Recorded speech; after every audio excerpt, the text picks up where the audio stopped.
स्वागत है mythic verse में, जहां कहानियां सिर्फ सुनाई नहीं जाती बल्कि जी जाती हैं। पौराणिक कथाओं से लेकर रहस्यमयी लोक कथाओं तक हम आपको सुनाते हैं वो आवाजें जो आपकी कल्पना को नई उड़ान देती हैं। डिस्क्लेमर: यहां प्रस्तुत सभी ऑडियो बुक्स और कहानियां केवल मनोरंजन और शिक्षा के लिए हैं। मूल रचनाओं के अधिकार उनके लेखकों और प्रकाशकों के पास सुरक्षित हैं। हमारा उद्देश्य है कहानियों का जादू आप तक पहुंचाना। परिवार के नौकर के दोनों हाथ कांप रहे थे। जब वह बक्सा उठा रहा था, उसका रंग पीला पड़ गया था। हालांकि उसने बक्सा पहले भी देखा था और उल्टी भी की थी, फिर भी उसे पकड़े हुए घबराहट और घृणा महसूस हो रही थी। अध्ययन कक्ष में मौजूद 3 लोगों में से सिर्फ परिवार के वरिष्ठ संत दीपक मुंजाल ही बेफिक्र थे। उन्होंने एक पल के लिए डिब्बे में रखी चीजों को हल्के से देखा और सोहम झुनझुनवाला से धीरे से कहा, यह डिब्बा वही है जो आज सुबह अर्णव सूर्यवंशी ने हमारे घर के पिछले दरवाजे पर रखा था। क्या यह सचमुच वही है?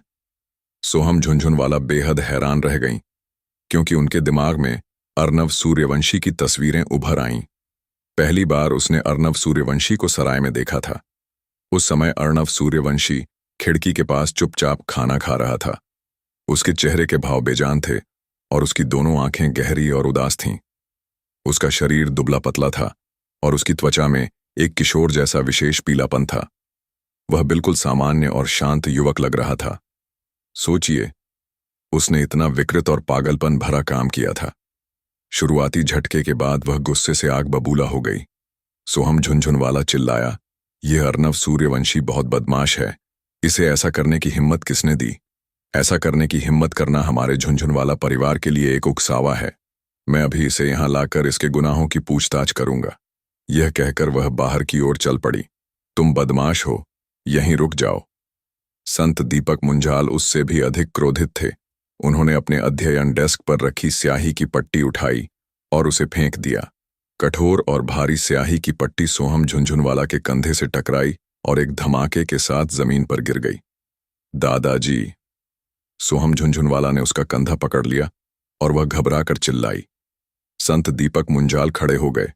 उनकी उंगली अपनी पोती की ओर इशारा कर रही थी और वे बेहद उत्तेजित स्वर में बोले, लगता है इतने सालों की ट्रेनिंग बेकार गई। तुमने मुझे बहुत निराश किया है। एक छोटे से रैंक 1 के शुरुआती स्तर के संत गुरु के खिलाफ और इतने सारे लोगों को शामिल करने की बात तो छोड़ ही दीजिए, बल्कि दूसरे पक्ष के हाथों नाक से भी नीचे गिरे। अब जब तुमने अपने गुस्से को काबू में कर लिया है, तो क्या तुम्हें अब भी अर्णव सूर्यवंशी के कृत्य का मतलब समझ नहीं आया? क्या मतलब? सोहम झुनझुनवाला हैरान था। संत दीपक मुंजाल ने व्यंग्य किया, अगर अर्णव सूर्यवंशी को हमें भड़काना होता तो वह इस मामले को तूल दे देते। फिर उन्होंने यह बक्सा सामने वाले दरवाजे पर रखने के बजाय, जहां बहुत से लोग घूम रहे हैं, एकांत पिछले दरवाजे पर क्यों रखा? परिवार के, शायद वो हमसे सुलह करना चाहता है। नहीं, अगर वो सुलह करना चाहता है तो क्या आमने सामने माफी मांगना बेहतर नहीं होगा? वो हमें ये कीमा बनाया हुआ लाश का डिब्बा क्यों भेज रहा है? ये तो उकसावे की बात है, सोहम झुनझुनवाला ने कहा। संत दीपक मुंजाल ने सिर हिलाया, फिर सिर हिलाया। वो सुलह तो करना चाहता है, लेकिन साथ ही हमें उकसा भी रहा है। पिछले दरवाजे पर लकड़ी का बक्सा रखकर वो सुलह कराने की कोशिश कर रहा है। लाश को बक्से के अंदर रखना, ये उकसावे की बात है। देखो, बूढ़े व्यक्ति ने बक्से की ओर इशारा करते हुए कहा, यह लकड़ी का बक्सा बड़ा नहीं है और इसमें पूरी लाश नहीं आ सकती, इसलिए अंदर लाश का सिर्फ एक हिस्सा ही हो सकता है। वह हमें यह बताने की कोशिश कर रहा है कि वह इस मामले को तूल नहीं देना चाहता और इसे सौहार्दपूर्ण ढंग से सुलझाना चाहता है। लेकिन अगर हमारा झुनझुनवाला परिवार इस मामले को आगे बढ़ाना चाहता है, तो वह लाश के बचे हुए हिस्से को हमारे मुख्य द्वार पर रख देगा, जिससे मामला पूरी तरह से बिगड़ जाएगा। तब तक यह दोनों पक्षों के लिए हार की स्थिति होगी। पूरा परिवार जानता है कि हमारे झुनझुनवाला परिवार ने पहले नियम तोड़े थे और हमारे झुनझुनवाला परिवार के भावी मुखिया के लिए यह उसकी कमजोरी के रूप में देखा जाएगा, क्योंकि उसे वास्तव में अपने बड़े भाई के स्नेह और संरक्षण की आवश्यकता थी। ये शब्द सुनकर सोहम झुनझुनवाला एक पल के लिए अवाक रह गईं। उन्होंने कभी सोचा भी नहीं था कि अर्णव सूर्यवंशी की हरकतें इतनी गहरी होंगी। उनका तरीका वाकई बुद्धिमत्तापूर्ण है, संत दीपक मुंजाल ने प्रशंसा से कहा। सिर्फ एक ही कार्रवाई से उन्होंने कठोरता और कोमलता दोनों का परिचय दिया, जिससे वे सुरक्षित रूप से आगे बढ़ और पीछे हट सकते हैं। यह एक साधारण लकड़ी का बक्सा है, लेकिन यह न सिर्फ अर्णव सूर्यवंशी के समझौता करने के इरादे को दर्शाता है, बल्कि हमारे झुनझुनवाला परिवार के लिए खतरा पैदा करने की उनकी क्षमता को भी दर्शाता है। और ऐसा इसलिए है क्योंकि वे हमारे झुनझुनवाला परिवार की कमजोरियों का फायदा उठाते हैं। अगर झुनझुनवाला परिवार की प्रतिष्ठा धूमिल हुई तो उसके बाद ठाकुर परिवार का हमला होगा और साथ ही कुलगुरु की तरफ से भी हमला होगा। सोहम झुनझुनवाला को यह अविश्वसनीय लगा।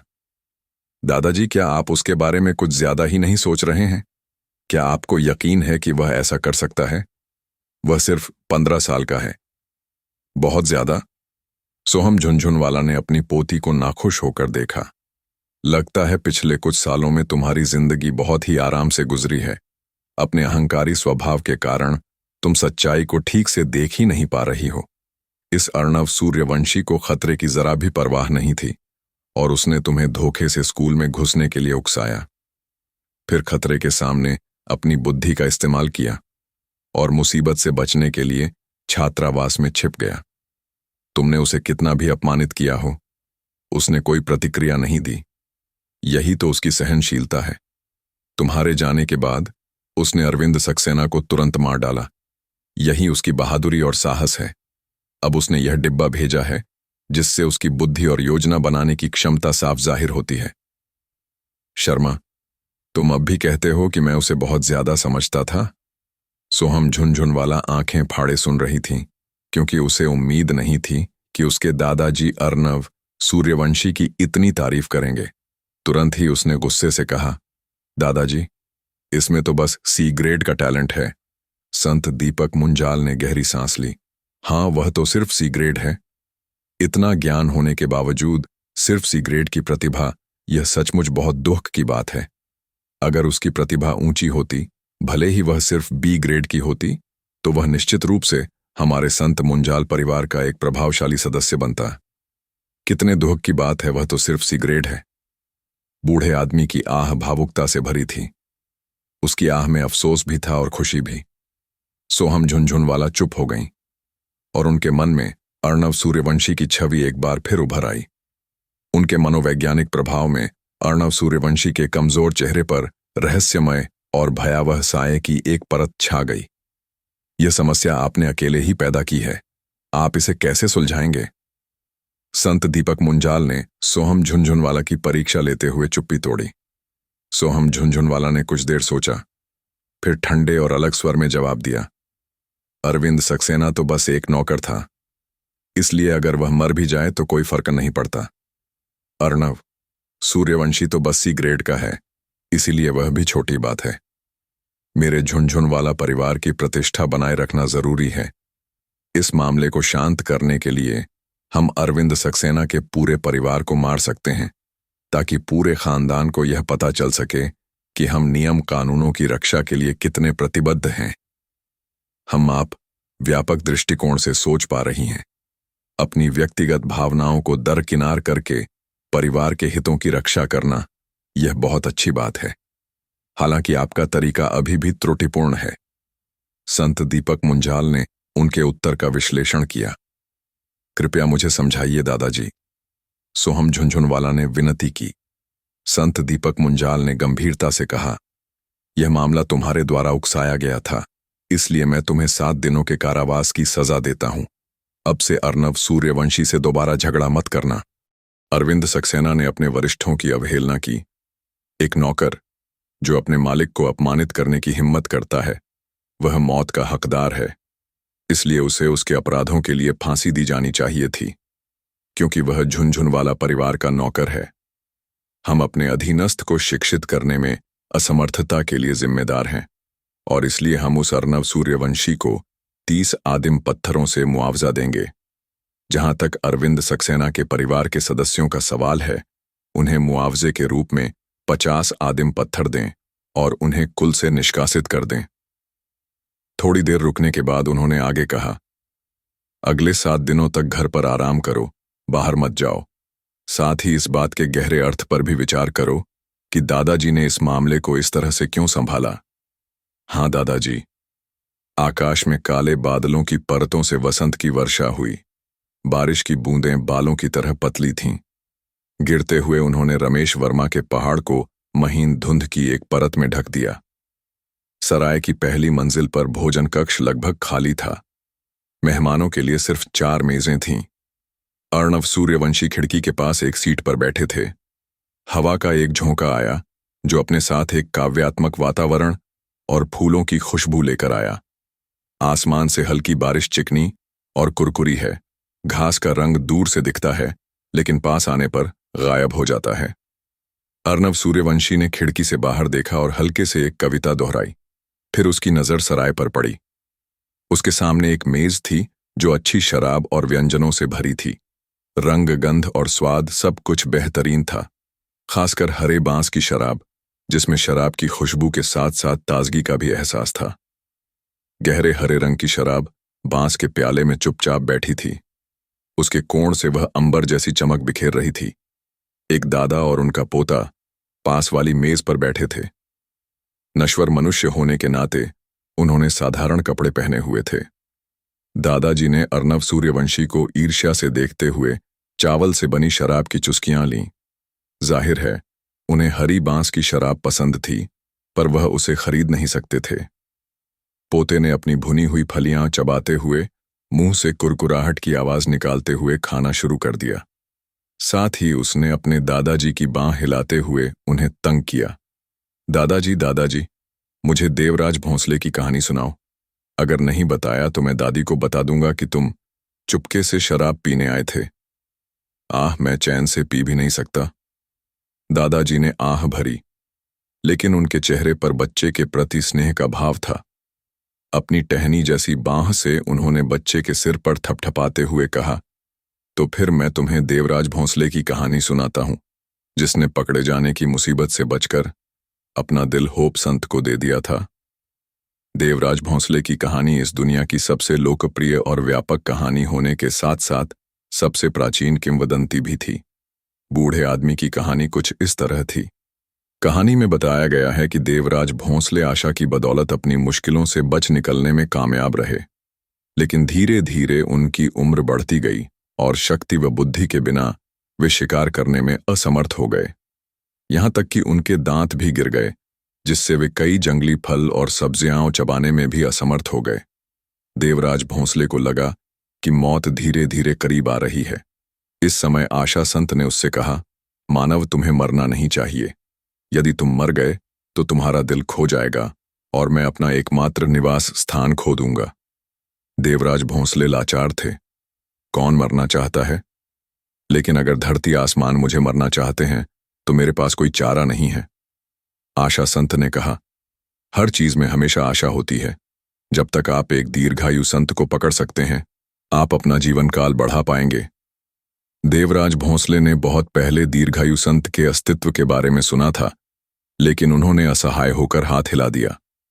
जब दीर्घायु संत स्थिर रहता है तो कोई उसे देख नहीं सकता, और जब वह उड़ता है तो प्रकाश से भी तेज होता है। मैं उसे कैसे पकड़ सकता हूं? यह बहुत कठिन है। आशा संत ने तब देवराज भोंसले को एक रहस्य बताया। मानव, चाहे कुछ भी हो, आशा मत छोड़ो। मैं तुम्हें बता दूं, इस महाद्वीप के उत्तर पश्चिम कोने पर एक विशाल पर्वत है। पर्वत पर एक गुफा है और उस गुफा में गोल और चौकोर संत कीड़ों का एक जोड़ा है। जब तक आप उन्हें वश में कर सकते हैं, इस दुनिया में कोई भी संत ऐसा नहीं है जिसे आप पकड़ नहीं सकते, जिसमें दीर्घायु संत भी शामिल हैं। देवराज भोंसले के पास कोई विकल्प नहीं था। यह उनकी आखिरी उम्मीद थी। उसने तमाम मुश्किलों का सामना किया और आखिरकार पहाड़ ढूंढ ही लिया। फिर उसने अपनी जान जोखिम में डाली और अनगिनत खतरों से जूझते हुए पहाड़ पर चढ़ने का साहस किया। पहाड़ की चोटी पर गुफा के प्रवेश द्वार के पास उसने अपनी आखिरी बची हुई ताकत लगाकर धीरे धीरे अंदर जाने का रास्ता बनाया। गुफा के अंदर पूरी तरह से अंधेरा था और अपनी उंगलियां भी दिखाई नहीं देती थीं। देवराज भोंसले अंधेरे में चल रहे थे। कभी कभी उन्हें अनजाने में ही चीजों से टकराना पड़ता था। इससे उन्हें चोट लग जाती थी और शरीर के कई हिस्से घायल हो जाते थे। कभी कभी उन्हें लगता था कि यह अंधेरी गुफा शब्दों से परे विशाल है, मानो यह अपनी ही एक दुनिया हो। उन्हें ऐसा लगता था मानो वे इस इलाके में अकेले ही हों। उसने बहुत समय बिताया, लेकिन वह अंधेरे से बाहर नहीं निकल सका। 2 संत कीड़ों को वश में करने की तो बात ही छोड़ दीजिए। जब वह यह सोच ही रहा था कि क्या करे, तभी अंधेरे से 2 आवाजें उससे बोलीं। एक आवाज ने कहा, मानव, तुम हमें पकड़ने के लिए यहां आए हो, वापस जाओ, क्योंकि अगर तुम्हारे पास ताकत भी होती तो भी यह असंभव होता। दूसरे ने कहा, मानव, वापस जाओ, हम तुम्हारी जान नहीं लेंगे। भले ही तुम्हारे पास तुम्हारी मदद करने के लिए ज्ञान संत हो, फिर भी तुम हमें नहीं पा सकोगे। देवराज भोंसले थक कर जमीन पर पड़े थे, हाँफ रहे थे। शक्ति और बुद्धि के संत तो बहुत पहले ही मुझे छोड़कर जा चुके हैं और अब मेरी उम्र भी ज्यादा नहीं बची है, इसलिए मैं पूरी तरह से हताश हूं। लेकिन जब तक मेरे दिल में उम्मीद है, मैं हार नहीं मानूंगा। देवराज भोंसले की बात सुनकर दोनों आवाजें शांत हो गईं। थोड़ी देर बाद एक संत ने कहा, मैं समझता हूं मानव, तुमने अपना हृदय पहले ही आशा संत को दे दिया है। चाहे कुछ भी हो जाए, तुम हार नहीं मानोगे। दूसरे ने आगे कहा, ऐसी स्थिति में हम तुम्हें एक मौका देंगे। जब तक तुम हमारा नाम ले सको, हम तुम्हें हमारा इस्तेमाल करने की अनुमति देंगे। देवराज भोंसले दंग रह गए। दुनिया के तमाम शब्दों के बीच अपना नाम ढूंढना भूसे के ढेर में सुई ढूंढने जैसा था। इसके अलावा उन्हें यह भी नहीं पता था कि उनके नामों में कितने शब्द हैं। देवराज भोंसले ने जल्दी से होप संत से पूछा, लेकिन उसे भी पता नहीं चला। देवराज भोंसले के पास कोई विकल्प नहीं था और उनके पास बेतरतीब ढंग से उनके नामों का अंदाजा लगाने के अलावा कोई चारा नहीं था। उन्होंने कई नाम बताए और बहुत समय बर्बाद किया, लेकिन अंधेरे ने कोई जवाब नहीं दिया, तो जाहिर है कि वे गलत थे। आखिरकार देवराज भोंसले की सांसें कमजोर होती गईं और वे एक बूढ़े से मरते हुए आदमी में बदल गए। यह शाम के डूबते सूरज के दृश्य जैसा था। धीरे धीरे ढलता सूरज क्षितिज के आधे पार उतर चुका था और सूर्यास्त हो गया था। वह जो भोजन लेकर आया था, उसकी मात्रा धीरे धीरे कम होती गई। उसका मस्तिष्क धीमा होता गया और अब उसके पास बोलने की भी शक्ति नहीं बची। अंधेरे में से एक आवाज आई, मानव, तुम लगभग मर चुके हो, इसलिए हम तुम्हें जाने देते हैं। अपने बचे हुए समय का उपयोग करके तुम गुफा से बाहर निकल सकते हो और दुनिया को अंतिम बार देख सकते हो। लेकिन तुमने हमें नाराज किया है और सजा के तौर पर आशा संत हमारे साथी के रूप में यहीं रहेंगे। देवराज भोंसले ने अपना दिल भींच लिया और कहा, भले ही मैं मर जाऊं, मैं उम्मीद नहीं छोड़ूंगा। होप संत बहुत प्रभावित हुए और उन्होंने देवराज भोंसले की पुकार का उत्साहपूर्वक उत्तर दिया और एक तेज रोशनी बिखेरी। देवराज भोंसले के वक्षस्थल पर एक प्रकाश चमकने लगा, लेकिन यह प्रकाश इतना कमजोर था कि वह अंधकार को दूर नहीं कर सका। दरअसल यह देवराज भोंसले के पूरे शरीर को भी नहीं ढक सका, बल्कि केवल उनके वक्षस्थल को ही घेरे रहा। फिर भी देवराज भोंसले को आशा संत से अपने शरीर में ऊर्जा का एक नया प्रवाह महसूस हो रहा था। वह बोलता रहा, नाम पुकारता रहा, लेकिन वह पहले ही उलझन में था।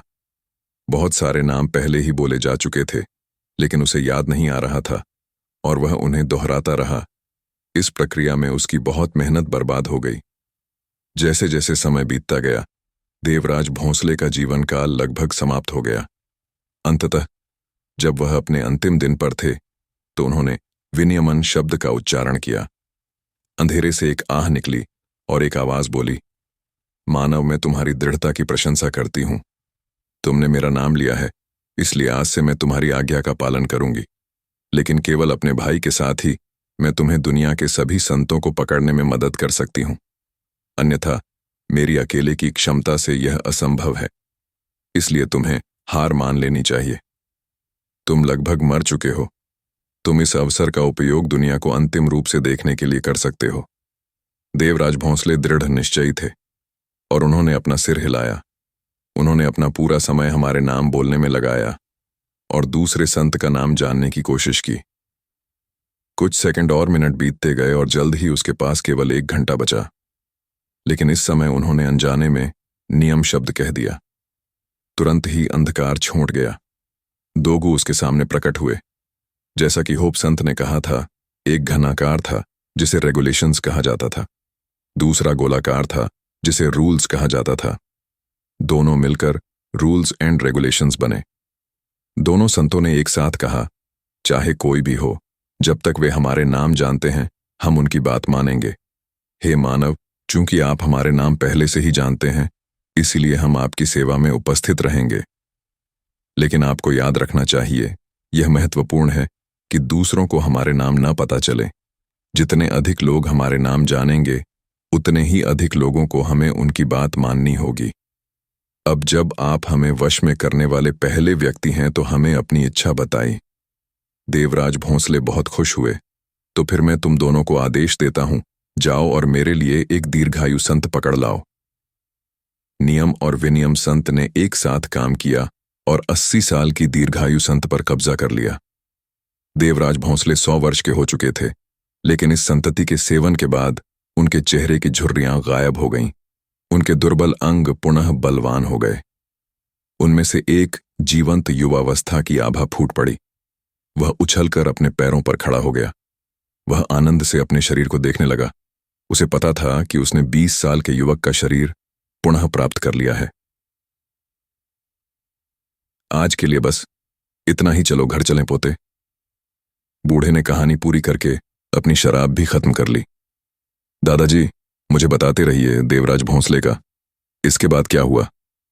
पोते ने अपने दादाजी का हाथ हिलाते हुए कहा। चलो, जब मौका मिलेगा तो बता दूंगा। बूढ़े आदमी ने अपनी पुआल की टोपी और जैकेट पहनी, फिर अपने पोते को एक और सेट दिया जो छोटे साइज का था। दोनों सराय से बाहर निकले, बारिश में चलते हुए धीरे धीरे नजरों से ओझल हो गए। नियम और कायदे। अर्नव सूर्यवंशी की नजरें गहरी हो गईं। जब वह अपने शराब के प्याले को घुमाते हुए उसमें भरी शराब को देख रहा था, उसका दिल द्रवित हो गया। देवराज भोंसले की प्रसिद्धि पूरी दुनिया में थी और शायद ही कोई ऐसा व्यक्ति होगा जो उन्हें न जानता हो। स्वाभाविक रूप से अर्नव सूर्यवंशी ने भी उनके बारे में सुना होगा, लेकिन चाहे वो किंवदंती हो या कहानी, ये पाठक के ज्ञान पर निर्भर करता था। दादा पोते पहले इसे सिर्फ कहानी समझते थे, लेकिन अर्नव सूर्यवंशी इसके गहरे अर्थ समझ गए। जब उसे नियम कानूनों की जानकारी नहीं होती थी तो वह अंधेरे में खोजबीन करता था।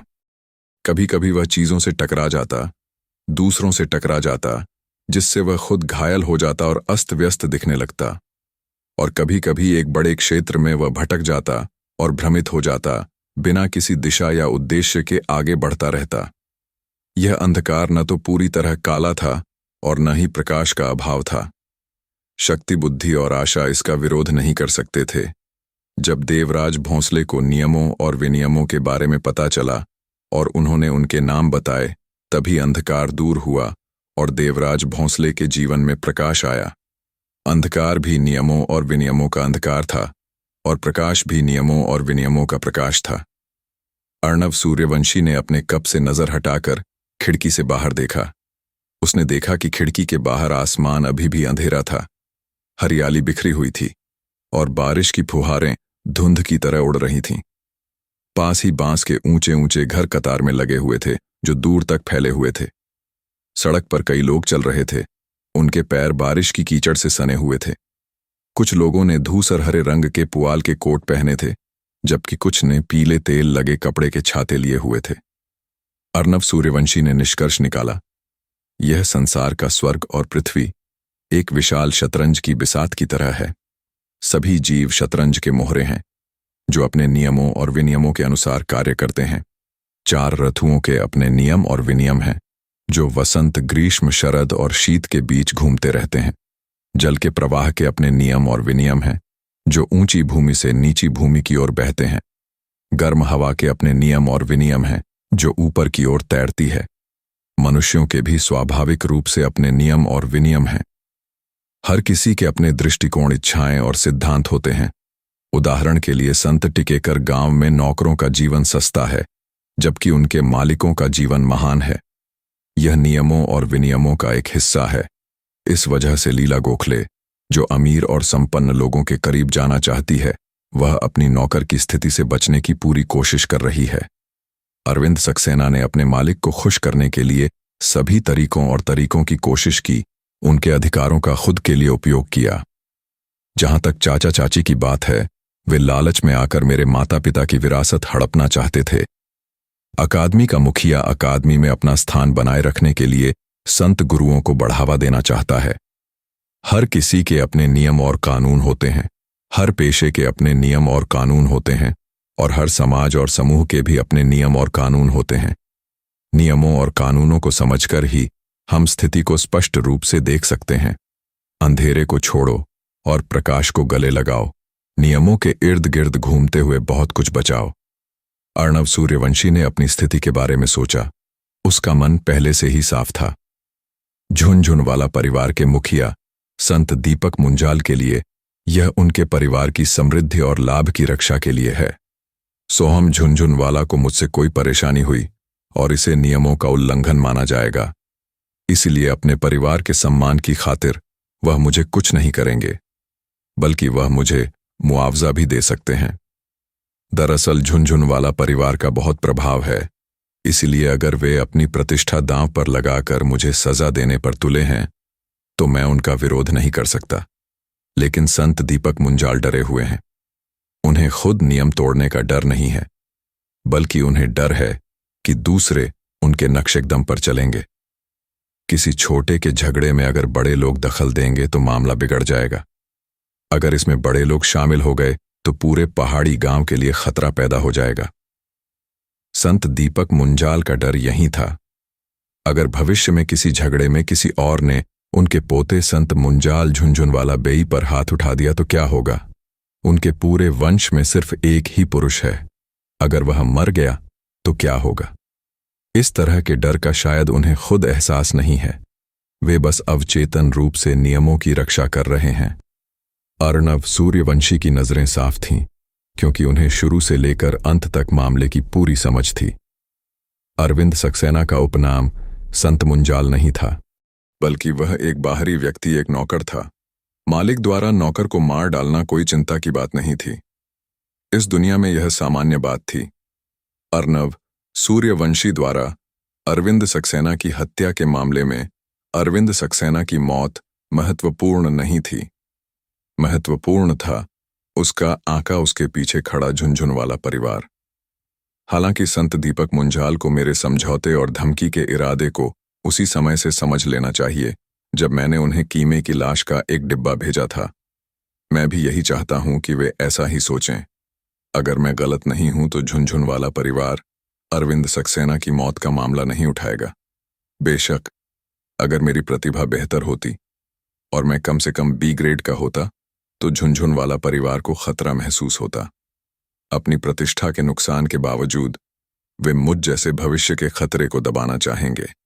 अर्णव सूर्यवंशी ने मन ही मन हंसी। ताकत पर भरोसा किया जा सकता है, लेकिन कमजोरी का भी लाभ उठाया जा सकता है। यद्यपि अर्णव सूर्यवंशी शतरंज के खेल में एक मोहरे के रूप में थे, लेकिन वे नियम कायदों से स्पष्ट थे। इस प्रकार उनमें पहले से ही एक खिलाड़ी की मानसिकता थी। एक साधारण किरदार ज्यादा से ज्यादा संत दीपक मुंजाल या अकादमी के किसी बड़े व्यक्ति जैसा होता, जो अपने नियम कायदे तो जानता हो, लेकिन अपनी विशेषज्ञता की कमी से अनजान हो।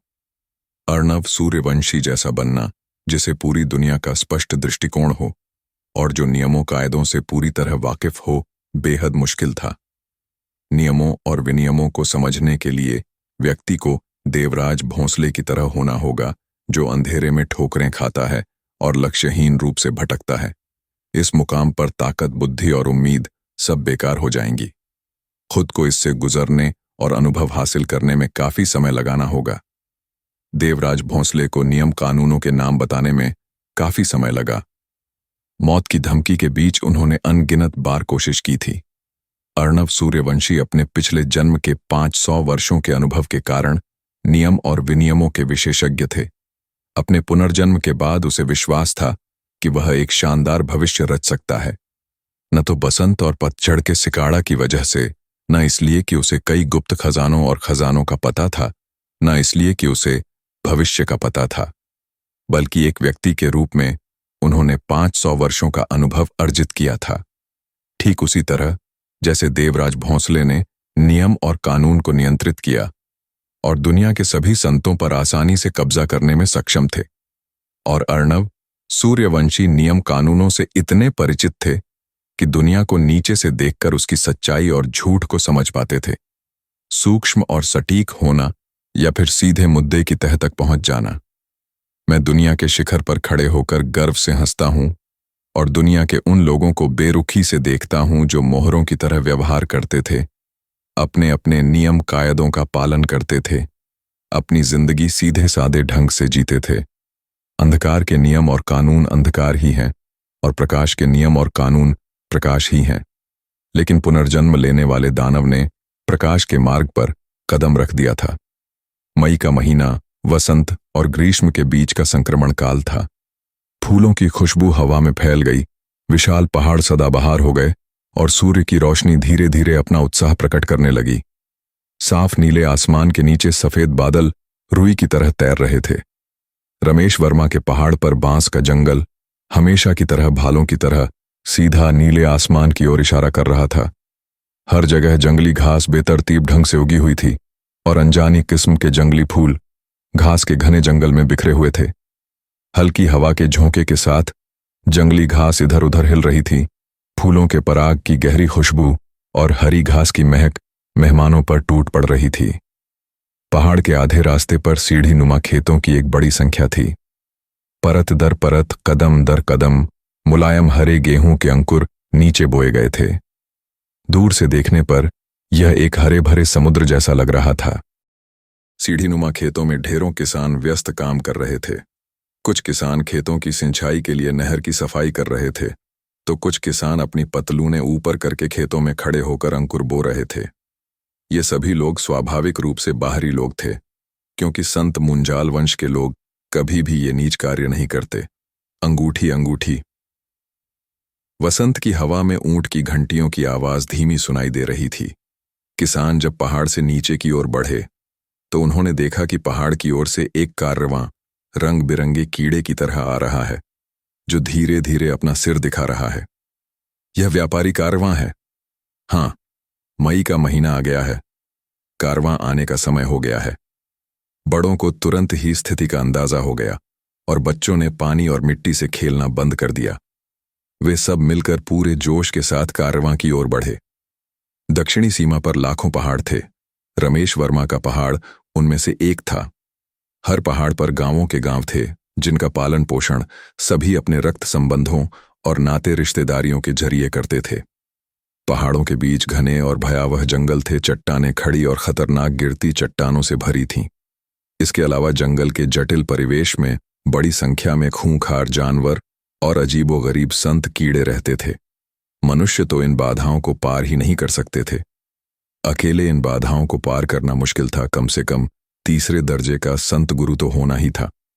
खराब अर्थव्यवस्था के कारण व्यापार करना मुश्किल था, इसलिए व्यापार का सबसे महत्वपूर्ण माध्यम कारवां व्यापारी थे। इतने बड़े पैमाने पर एक व्यापारी समूह का गठन करके ही संत गुरु एक दूसरे की मदद करने, यात्रा मार्गों की कठिनाइयों पर विजय पाने और एक पहाड़ से दूसरे पहाड़ तक जाने की शक्ति के साथ एकजुट हो सकते थे। व्यापारियों के कारवां का आगमन एक कटोरे में उबलते पानी की तरह था, जो शांत और निर्मल रमेश वर्मा के पहाड़ पर डाला गया। पिछले सभी सालों में वे अप्रैल में आते थे, लेकिन इस साल वे मई में ही आ गए। कम से कम अब तो वे यहां हैं। सराय के मालिक ने खबर सुनकर गहरी सांस ली।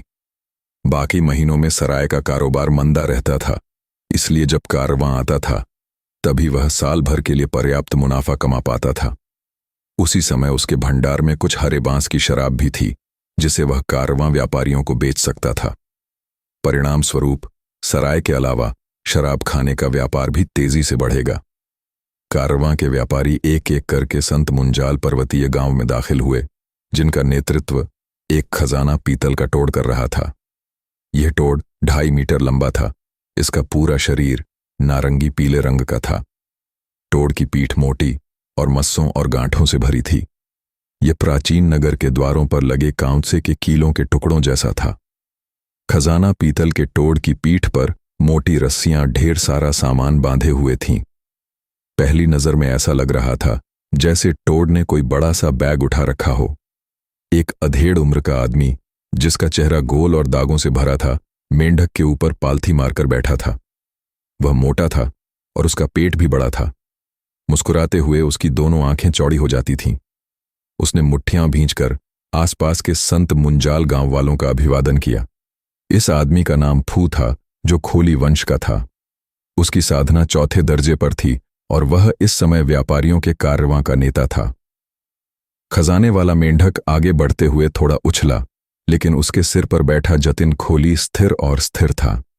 जब मेंढक उछलता तो उसकी ऊंचाई किसी इमारत की दूसरी मंजिल की खिड़कियों के बराबर होती। यहां तक कि जब वह जमीन पर वापस आता तो भी वह बांस की इमारतों की पहली मंजिल से ज्यादा ऊंचाई पर होता। पहले से खुली खुली सड़कें अचानक भीड़ भाड़ वाली और संकरी हो गई थीं। खजाना पीतल का टोड़ एक जानवर की तरह था, जो ढेर सारे बांस के घरों के बीच घुस आया था। खजाने वाले मेंढक के बाद एक विशाल मोटा कीड़ा था। उसकी दो आंखें थीं जो बहुरंगी कांच की खिड़कियों जैसी थीं, और उनके रंग चमकीले और भव्य थे। कीड़ा 15 मीटर लंबा था और उसके शरीर का आकार रेशम के कीड़े जैसा था। हालांकि कीड़े की ऊपरी सतह काले चीनी मिट्टी जैसे चमड़े के कवच की एक मोटी परत से ढकी हुई थी। कवच के ऊपर सामान और माल का एक और ढेर था, जिसके चारों ओर एक भांग की रस्सी बंधी हुई थी। सामान के बीच बीच में एक एक करके संत गुरु बैठे थे, कुछ बूढ़े और कुछ जवान। वहां ऐसे नश्वर लोग भी थे जो मजबूत और बलवान योद्धा थे, जो एक मोटे काले भृंग के पीछे धीरे धीरे जमीन पर आगे बढ़ रहे थे। मोटे भृंग के बाद चमकीले रंग के पंखों वाले शुतुरमुर्ग, रोइंगदार पहाड़ी मकड़ियां, 2 जोड़ी पंखों वाले पंखदार सांप वगैरह थे। हालांकि ये कम संख्या में थे, ज्यादातर जीव टोड थे। ये सभी टोड ट्रेजर, ब्रास टोड जैसे ही थे, लेकिन आकार में छोटे थे और गायों और घोड़ों जैसी बनावट के थे। ये टोड माल और लोगों को ढो रहे थे और आगे की ओर उछलते हुए उनके पेट फूले हुए थे। व्यापारियों का कारवां गांव में काफी अंदर तक घुस गया। सड़क पर चल रहे बच्चे उत्सुकता से बड़ी बड़ी आंखों से देखते, खुशी से चिल्लाते या आश्चर्य से चिल्लाते। दूसरी मंजिलों की खिड़कियां एक के बाद एक खुल गईं। पहाड़ी गांव वाले थोड़ी दूर से व्यापारियों को देख रहे थे। कुछ की आंखें डर से चमक रही थीं, तो कुछ ने हाथ हिलाकर गर्मजोशी से स्वागत किया। बूढ़े भाई, खोली, इस साल आप थोड़ा देर से आए। आपकी यात्रा बहुत कठिन रही होगी। एक कुल प्रमुख की पहचान के साथ संत मुंजाल राजपूत इस वर्ष के व्यापारी कारवां के नेता का अभिवादन करने के लिए स्वयं आगे आए। चूंकि जतिन खोली को चौथे दर्जे के संत गुरु का दर्जा प्राप्त था, इसलिए यदि तीसरे दर्जे के बुजुर्ग को उनका स्वागत करने का जिम्मा दिया जाता तो निस्संदेह इसे एक प्रकार की उपेक्षा और तिरस्कार के रूप में देखा जाता। जतिन खोली ने मुट्ठियां भींच लीं और आह भरते हुए कहा, इस साल का सफर काफी मुश्किल रहा। रास्ते में हम एकांत प्रिय रक्त चमगादड़ों के एक समूह से टकरा गए और हमने कई अच्छे लोगों को खो दिया। फिर जुए यादव पर्वत पर हम एक पहाड़ी कोहरे में फंस गए और हमारी आगे यात्रा करने की बिल्कुल भी हिम्मत नहीं हुई। इसलिए हम काफी देर से पहुंचे और भाई संत मुंजाल को काफी देर तक इंतजार करना पड़ा। जब वे बात कर रहे थे तो उनका स्वर बहुत विनम्र था। संत मुंजाल गांव को हर साल व्यापार के लिए व्यापारियों के कारवां की जरूरत होती थी और व्यापारियों के कारवां को भी पैसा कमाने के लिए व्यापार की जरूरत होती थी। हे, बहुत अच्छा हुआ कि आप आ पाए। प्लीज, परिवार ने खाना और शराब तैयार कर रखी है। बड़े भाई, मैं आपके स्वागत में एक भोज का आयोजन करूं। संत मुंजाल राजपूत ने हाथ बढ़ाकर आमंत्रित करते हुए कहा। कबीले का मुखिया विनम्र है, बहुत विनम्र। जतिन खोली खुश हो गया। व्यापारियों का कारवां सुबह सुबह रमेश वर्मा के पहाड़ की सीमा पर पहुंच गया और दोपहर तक वे संत मुंजाल गांव में पहुंच गए। शाम होते होते गांव का पूरा इलाका अस्थायी दुकानों और दुकानों से भरा हुआ था। लाल, नीले, पीले और हरे रंग के ऊंचे ऊंचे तंबू लगे हुए थे और तंबुओं के बीच हर इंच की दूरी पर अनगिनत छोटी छोटी दुकानें लगी हुई थीं। रात गहरा रही थी फिर भी क्षेत्र में अभी भी रोशनी थी। गांव से पैदल यात्रियों का एक अंतहीन तांता उस इलाके में उमड़ पड़ा। वहां आम आदमी भी थे और संत भी। छोटे बच्चे उत्साह से उछल कूद कर रहे थे और बड़े लोग किसी त्योहार के जश्न जैसी खुशी दिखा रहे थे। अर्णव सूर्यवंशी भीड़ के साथ अकेले चलते रहे। भीड़ में हलचल मची हुई थी। लोगों के समूह या तो स्टालों के चारों ओर खड़े थे या फिर टेंट के प्रवेश द्वार से अंदर बाहर आते जाते रहते थे। आसपास का क्षेत्र अपना सामान बेच रहे व्यापारियों की चीख पुकार से भरा हुआ था। आओ आओ देखो, बेहतरीन ब्लू सी क्लाउड टी ब्रेक, इसे पीकर परी जैसी खुशी मिलती है।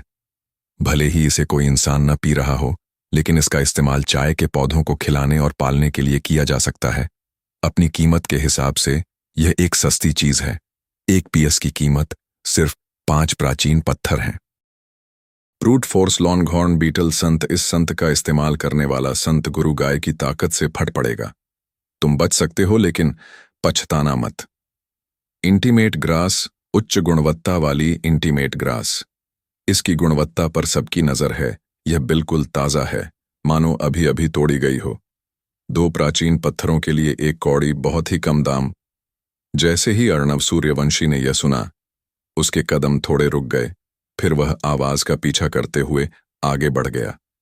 उसने एक शुतुरमुर्ग को 2 पहियों वाली एक गाड़ी खींचते देखा। गाड़ी पर हल्के हरे रंग की जड़ी बूटियों का ढेर था। घास का हर तिनका 1 मीटर लंबा, पतला और लंबा था। उनकी औसत चौड़ाई लगभग 1 नाखून जितनी थी। घास के कुछ नुकीले सिरों पर लाल दिल के आकार की फूलों की कलियां खिली हुई थीं। अंतरंग घास संत कृमि के पूरक भोजन प्रकारों में से एक था। इसका मूल्य इस तथ्य से उपजा था कि इसका उपयोग संत कृमि को खिलाने के लिए कुछ अन्य खाद्य पदार्थों के साथ किया जा सकता था। उदाहरण के लिए अर्णव सूर्यवंशी को हर बार भोजन के समय चांदनी संत को 2 फूल की पंखुड़ियां देनी पड़ती थीं। अगर वह उसमें 1 घास का टुकड़ा मिला देते तो चांदनी संत सिर्फ 1 पंखुड़ी खाकर ही तृप्त हो जाता। इंटीमेट ग्रास की कीमत प्रति कैटी केवल 2 प्राइमवल स्टोन है, जबकि मून ऑर्किड की पंखुड़ी की कीमत हर 10 पीस पर 1 प्राइमवल स्टोन है। एक साधारण गणना से पता चल जाएगा कि संत को खिलाने के लिए इंटीमेट ग्रास मिलाना ज्यादा किफायती होगा। आधे महीने पहले, क्योंकि मैंने अकादमी में अरविंद सक्सेना की हत्या के लिए मूनलाइट संत का इस्तेमाल किया था, मुझ पर 30 आदिम पत्थरों का जुर्माना लगाया गया था। हालांकि झुनझुनवाला परिवार ने मुझे बाद में मुआवजे के तौर पर 30 आदिम पत्थर दे दिए, इसलिए मुझे ज्यादा नुकसान नहीं हुआ। हाल ही में मैंने 2 बार चोरी की है। मेरे पास कुल 118 पत्थर हैं। हालांकि हाल ही में मैंने मध्यम स्तर के आदिम सार को परिष्कृत करने और अपने छिद्र की 4 दीवारों को पोषित करने के लिए लगातार सार का इस्तेमाल किया है, और मैं हर दिन 3 पत्थरों का इस्तेमाल करता हूं। संत को खिलाने पिलाने, अपने रोजमर्रा के खर्चों और लगातार हरी बांस की शराब खरीदने के खर्च को जोड़कर मेरे पास अभी 98 पत्थर हैं। जब से अर्णव सूर्यवंशी ने एक व्यक्ति की हत्या की थी, उसकी क्रूर और निर्दयी छवि छात्रों के दिलों में गहराई से बैठ गई थी, और कुछ समय तक किसी ने भी उसे चुनौती देने की हिम्मत नहीं की। इससे उसकी लूटपाट और भी आसान हो गई, क्योंकि हर बार बहुत कम लोग ही विरोध करने की हिम्मत कर पाते थे। अर्णव सूर्यवंशी ने मन ही मन सोचा। फिर उसने अपनी दृष्टि घुमाई और अस्थायी दुकानों के बीचों बीच गहराई में जाना जारी रखा। इंटीमेट ग्रास की दुकान लोगों के एक समूह से घिरी हुई थी।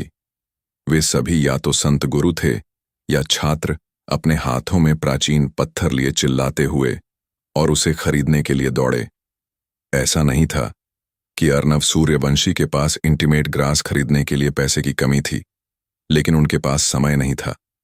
अगर याददाश्त सही है तो वह मडस्किन टोड उस दुकान में होना चाहिए। मेरे पिछले जन्म में एक संत गुरु थे जिन्हें यह पहली रात जुए में मिला था, इसलिए उन्होंने खूब कमाई की। मुझे जल्दी करनी होगी। मैं थोड़ा बचाने की कोशिश में बहुत कुछ नहीं गंवा सकता। जितना आगे बढ़ते गए वह उतना ही समृद्ध और खुशहाल होता गया। छोटे मोटे दुकानदार कम होते गए, जबकि बड़े तंबुओं की संख्या बढ़ती गई। वहां तरह तरह के बड़े बड़े तंबू दिख रहे थे, लाल, नीले, हरे, पीले, अलग अलग आकार और बनावट के, और कई बेलनाकार आकार के भी। कुछ तंबुओं ने अपने तंबुओं के प्रवेश द्वार पर 2 खंभे लगाए थे, जबकि कुछ ने उनकी जगह बड़ी बड़ी लाल लालटेनें लटका रखी थीं। कुछ तंबुओं के अंदर तेज रोशनी थी, जबकि कुछ में मंद और अंधेरा था। अर्नव सूर्यवंशी चलते हुए अपने आसपास के वातावरण का अवलोकन कर रहे थे। अंततः वे एक भूरे रंग के तंबू के पास रुके। यह यहीं है, उसने तंबू को देखते हुए मूल्यांकन किया। इसके प्रवेश द्वार पर 2 स्तंभ थे और स्तंभों पर नक्काशी थी, विरोधाभासी दोहे की 2 पंक्तियां। टिंग। बाईं ओर लिखा था, साहस का छोटा सा प्रदर्शन, चारों ऋतुओं में सौभाग्य प्राप्त करें। दाहिनी ओर लिखा था, कौशल का बड़ा प्रदर्शन, चारों दिशाओं में अच्छी समृद्धि प्राप्त करें। बीच में एक और पंक्ति थी, भाग्य समय के साथ बदलता है। यह सही है, यह एक जुआघर है। यह जुआघर लगभग 1 म्यूटो भूमि पर फैला हुआ था। इसे एक बड़े आकार का तंबू माना जाता था। अर्णव सूर्यवंशी अंदर गए। टेंट के अंदर एक तरफ काउंटरों की 3 कतारें थीं। काउंटर पर एम्बर या जीवाश्म के टुकड़े रखे थे। कुछ हथेली जितने बड़े थे, कुछ चेहरे जितने बड़े, कुछ और भी बड़े थे। उनकी ऊंचाई एक इंसान जितनी थी। जाहिर है वह काउंटर पर फिट नहीं हो पा रहा था, इसलिए उसे सीधे जमीन पर रख दिया गया था। अन्य टेंट की दुकानों से अलग यहां सन्नाटा था। कई संत महात्मा काउंटरों के सामने खड़े थे। कुछ प्रदर्शन काउंटर पर रखे पत्थरों को ध्यान से देख रहे थे, जबकि कुछ जीवाश्मों को हाथ में लेकर उन्हें महसूस करने के लिए रगड़ रहे थे। कुछ अपने साथियों के साथ चुपचाप चर्चा कर रहे थे, तो कुछ अपनी दुकान के कर्मचारियों से कीमतों पर चर्चा कर रहे थे। लेकिन चाहे वे जो भी चर्चा करते, वे धीरे धीरे बोलते तथा दूसरों को परेशान न करने की पूरी कोशिश करते। यह एक रॉक जुआ अड्डा था। संत की दुनिया में हर तरह के संत होते थे, जो अलग अलग आकार, आकृति और तरह तरह के प्रभावों वाले होते थे। संत कीड़ों का अपना अपना भोजन होता है। भोजन के बिना वे मरने से पहले केवल कुछ ही समय तक जीवित रह सकते हैं, लेकिन प्रकृति जीवन रूपों के प्रति उदासीन और उदार दोनों थी। अगर उन्हें भोजन की कमी हो तो भी संत कृमियों के पास जीवित रहने का एक मौका था। वह था शीत निद्रा में रहना, यानी स्वशीलीकरण की प्रक्रिया से गुजरना। उदाहरण के लिए, अगर चांदनी संत के पास खाने के लिए मून ऑर्किड की पंखुड़ियां न हों तो वह आत्मशील हो सकता है।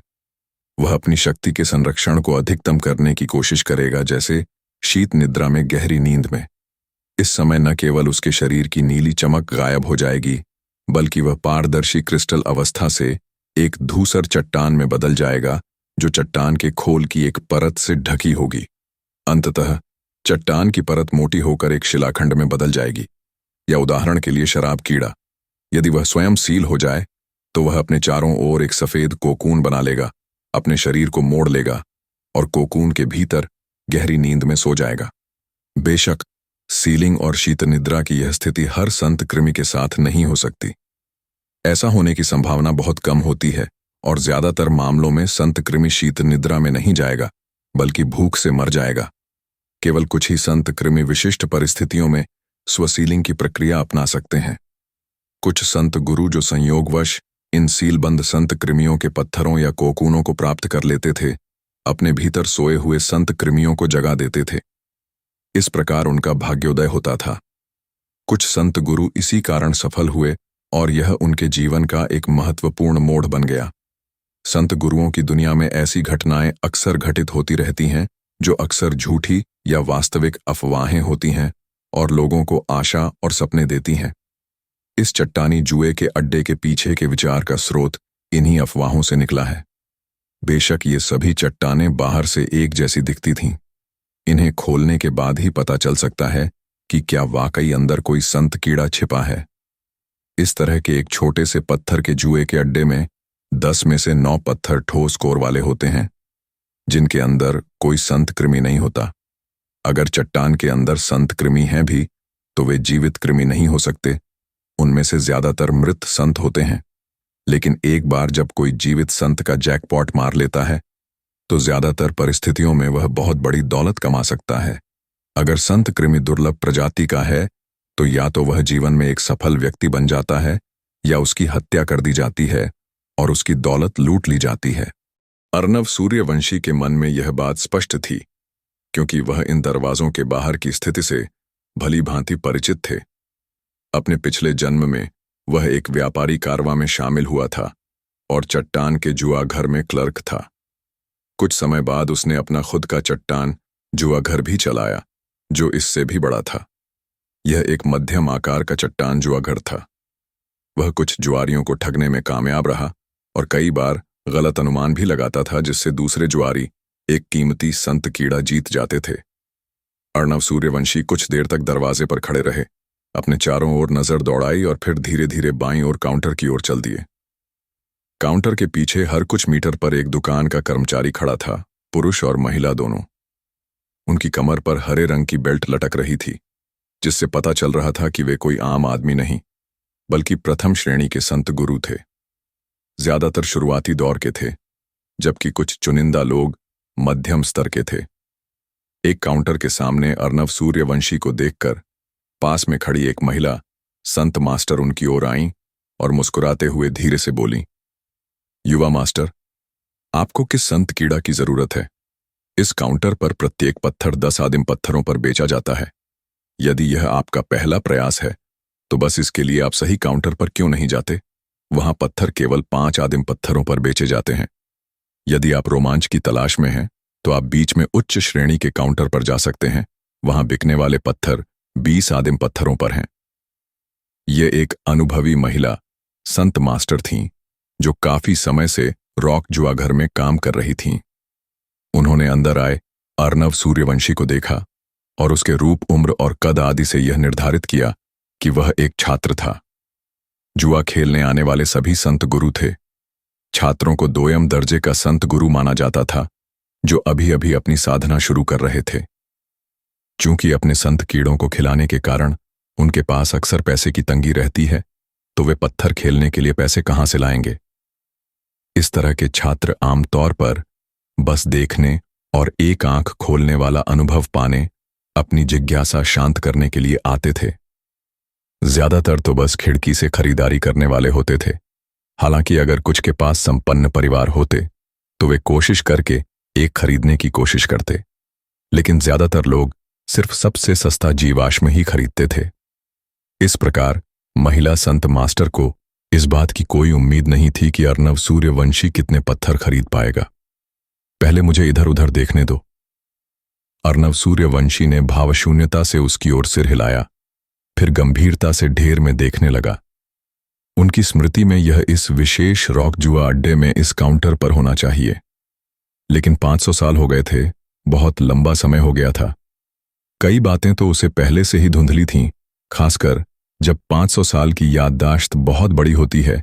इसलिए सच कहूं तो अर्णव सूर्यवंशी को ठीक से याद नहीं आ रहा था। उन्हें केवल इतना ही याद है कि इस वर्ष कारवां के आगमन की पहली रात को एक भाग्यशाली पक्षी ने बैंगनी सोने की चमक वाला एक जीवाश्म खरीदने के लिए 10 प्राचीन पत्थर खर्च किए थे। जब उसने उसे मौके पर ही खोला तो उसे एक मडस्किन टोड मिला। बाद में इस टोड को किसी और ने खरीद लिया, जिससे उसे कुछ प्राचीन पत्थर मिले। कुछ देर तक देखने के बाद अर्णव सूर्यवंशी की भौहें तन गईं। इस काउंटर पर बैंगनी सुनहरी चमक वाले 20 जीवाश्म थे। किस चट्टान में मडस्किन टोड छिपा था? यहां हर पत्थर 10-10 आदिम पत्थरों के हिसाब से बिक रहा था। इस समय अर्णव सूर्यवंशी के पास 98 आदिम पत्थर थे और वह ज्यादा से ज्यादा 9 ही खरीद सकता था। लेकिन वास्तविकता यह है कि वह इस तरह गिनती नहीं कर सकता था। किसी भी प्रकार के जोखिम और जुए में परिणामों पर विचार करना आवश्यक है। अर्णव सूर्यवंशी अब उन जुआरियों की तरह नौसिखिए नहीं रहे जो सोचते थे कि उन्हें स्वर्ग का वरदान मिला है। जो लोग सोचते थे कि उन्हें भाग्य का वरदान मिला है, वे आमतौर पर भाग्य के ही छलावे में आ जाते थे। मैं अकेला हूं, मेरे कोई रिश्तेदार या दोस्त नहीं हैं जो मेरी मदद कर सकें।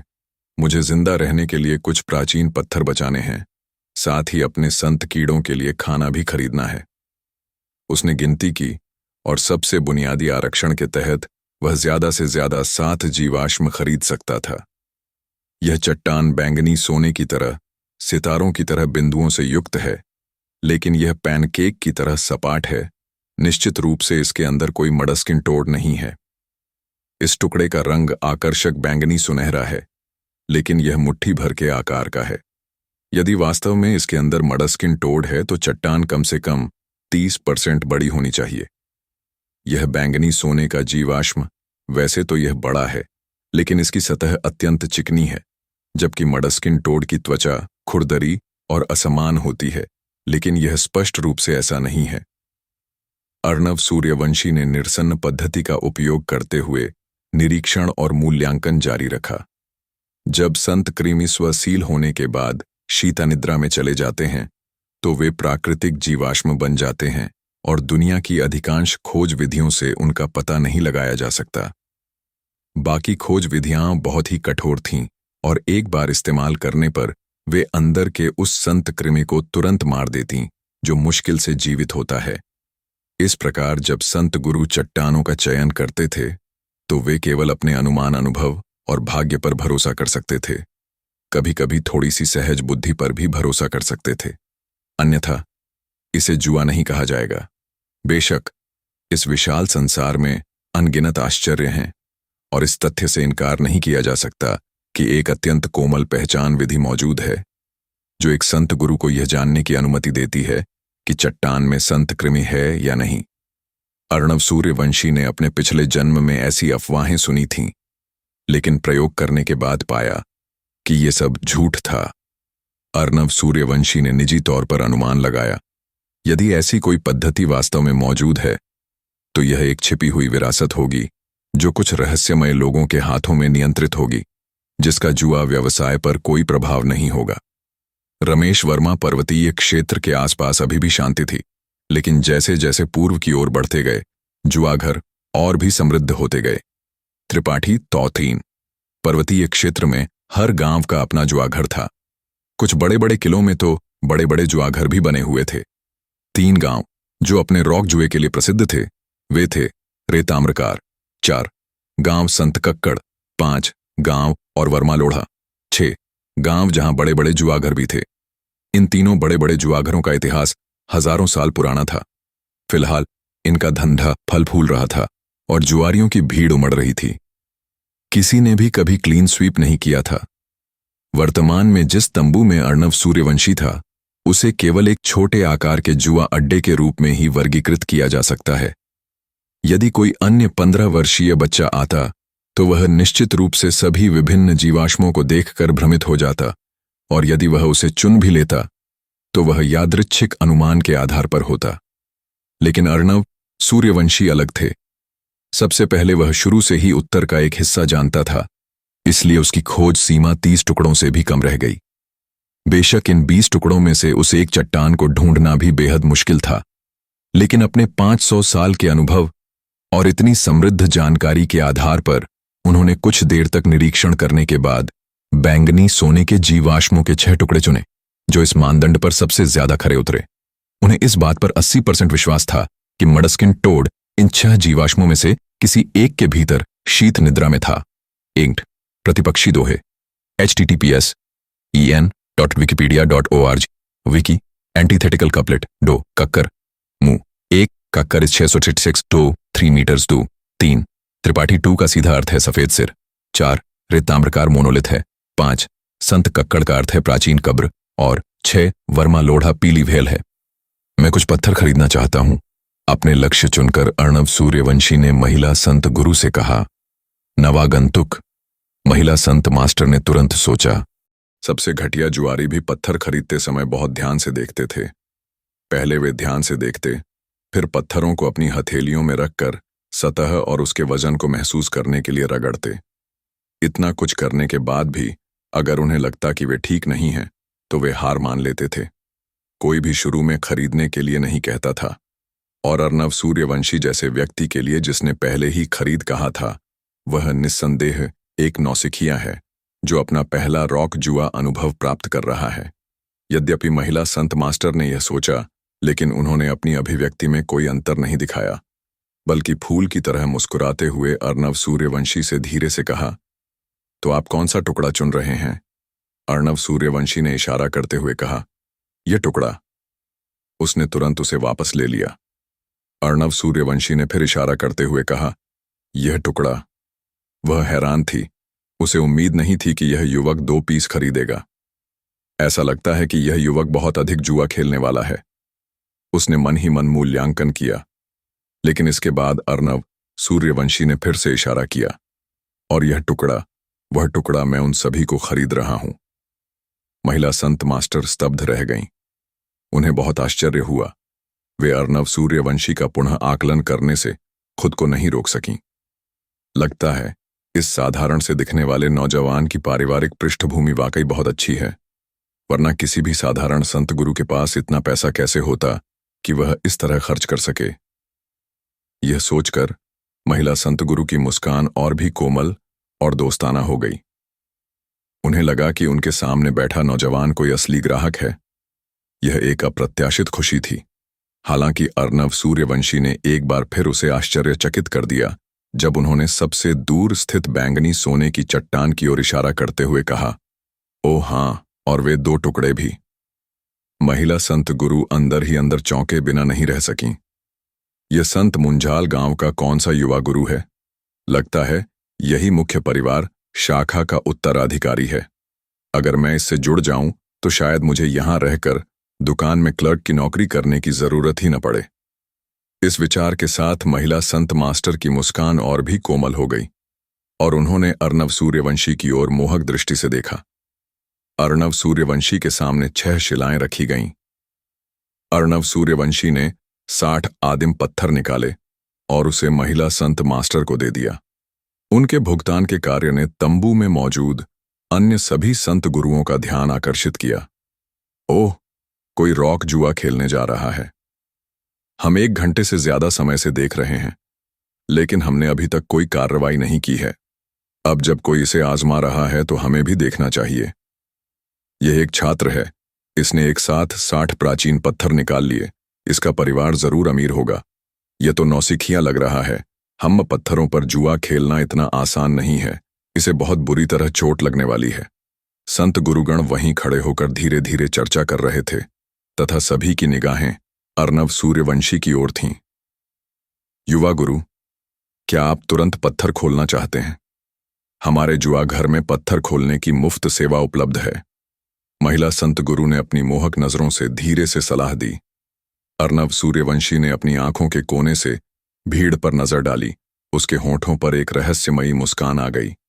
उसने हाथ हिलाकर महिला संत गुरु को मना कर दिया। बैंगनी सोना मेरा भाग्यशाली रंग है और यह मेरा पहला दांव है। यह बहुत सार्थक है। मैं खुद पत्थर खोलूंगा।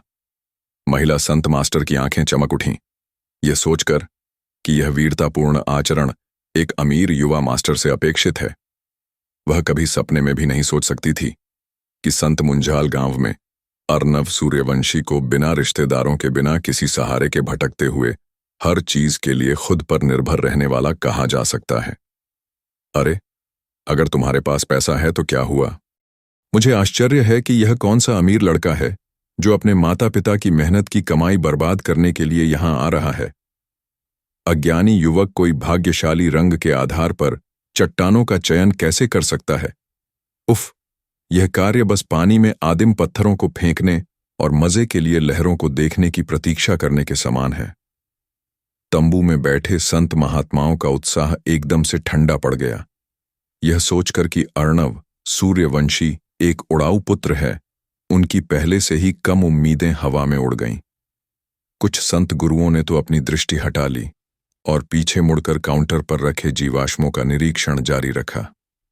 अपने आसपास के बदलावों का अर्नव सूर्यवंशी की मनःस्थिति पर जरा भी असर नहीं पड़ा।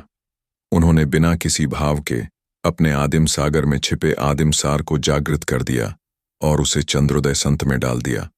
अगले ही क्षण उसकी दाहिनी हथेली पर बने अर्धचंद्राकार निशान से पानी जैसी हल्की नीली रोशनी निकली। अर्नव सूर्यवंशी ने अपने दाहिने हाथ से एक बैंगनी सुनहरी चट्टान को अपनी हथेली में थाम लिया। फिर उसने अपनी उंगलियां बंद कर लीं और धीरे धीरे जीवाश्म की सतह पर रगड़ने लगा। नीली रोशनी चमकती रही, प्रकाश की लहरें पानी की तरह लहराती रहीं। जैसे जैसे बैंगनी सुनहरी चट्टान सिकुड़ती गई, अर्नव सूर्यवंशी की उंगलियों के बीच से भारी मात्रा में चट्टान की छीलन से पाउडर गिरता गया, जो तंबू के कालीन पर गिर रहा था। युवा स्वामी की कारीगरी बहुत अच्छी है। महिला संत मास्टर ने मौका पाकर तुरंत प्रशंसा की। ये नौजवान कोई निकम्मा नहीं है, क्या कमाल का हुनर है। ये नजारा देखकर संत गुरुओं की आंखों में एक उलझन भरी चमक आ गई। वे अर्णव सूर्यवंशी को एक नई नजर से देखने लगे थे। अर्णव सूर्यवंशी ने नीली रोशनी का इस्तेमाल चट्टान की सतह पर रगड़ने के लिए किया। यह चंद्र प्रकाश के सूक्ष्म उपयोग का एक रूप था। आमतौर पर इस स्तर तक पहुंचने के लिए चंद्र प्रकाश का इस्तेमाल 2 से 3 साल तक करना पड़ता है। अर्णव सूर्यवंशी की उम्र और छात्र पहचान को देखते हुए ऐसा कर पाना वाकई उल्लेखनीय है। देखिए, वह हमारे संत मुंजाल कुल की विशेषता मूनलाइट संत का उपयोग कर रहे हैं। कुछ संत गुरुओं को यह बात पता चली और उन्हें तुरंत गर्व महसूस हुआ और अर्णव सूर्यवंशी के प्रति उनका स्नेह बढ़ गया। लेकिन इस विधि से चट्टानों को खोलना अभी भी बहुत कठिन है। कुछ वृद्ध और अनुभवी संत गुरुओं ने अपना सिर हिलाया। बैंगनी सोने की चट्टान छोटी होती गई, हथेली से थोड़ी बड़ी से मुट्ठी के आकार की हो गई। अर्णव सूर्यवंशी की उंगलियों ने उसे कसकर पकड़ लिया। जैसे जैसे जीवाश्म मोती के आकार का होता गया, नीली रोशनी तेज होती गई। आखिरकार जो बचा वह चट्टानों के चूर्ण का एक ढेर था जो कालीन पर गिरकर एक छोटी पहाड़ी का रूप ले रहा था। यह एक ठोस चट्टान थी, इसके अंदर कोई संत कीड़ा नहीं था। जैसा कि अपेक्षित था वह अविश्वसनीय है। संत गुरुओं ने अपना सिर हिलाया। युवा स्वामी अभी भी 5 टुकड़े बचे हैं, महिला संत मास्टर ने प्रोत्साहित किया। अर्णव सूर्यवंशी का चेहरा शांत था, बिल्कुल अप्रभावित। उसने बैंगनी सोने के पत्थर का दूसरा टुकड़ा उठाया और पीसना जारी रखा, लेकिन यह टुकड़ा भी ठोस पत्थर ही निकला। अंदर कोई संत कीड़ा नहीं था। तीसरा टुकड़ा अभी भी वैसा ही था। संत गुरु अधीर हो गए। देखना बंद करो। पत्थर चुनने के लिए रंग पर निर्भर रहना इस जुए का कोई मतलब नहीं है। अगर उसे इससे अच्छा संत मिल जाए तो मैं फर्श पर पड़े पत्थर के चूर्ण का ढेर खा जाऊंगा, किसी ने अपमानजनक ढंग से हंसते हुए कहा। युवा मास्टर, हिम्मत मत हारो। क्या 3 टुकड़े बचे हैं? आप अभी आधे रास्ते पर हैं। महिला संत मास्टर ने अर्णव सूर्यवंशी को आगे बढ़ाते हुए कहा। अर्णव सूर्यवंशी ने चौथा टुकड़ा पकड़ लिया और जब वह हथेली के आकार का हो गया तो उसने अचानक सारी गतिविधि रोक दी। ओह, कुछ तो है। चट्टान की संरचना बदल गई है। यह बैंगनी सोने की तलछट नहीं है, बल्कि एक प्रकार का स्याही काला रंग है। मुझे मत बताओ कि वह सचमुच अंधाधुंध अनुमान लगाने से बहुत भाग्यशाली हो गया। आसपास के संत गुरुओं ने हल्के से कहा। युवा गुरु, अब से आपको सावधान रहना होगा। अचानक कोई हरकत मत करना। शीत निद्रा में सो रहे संत कीड़े बहुत नाजुक होते हैं।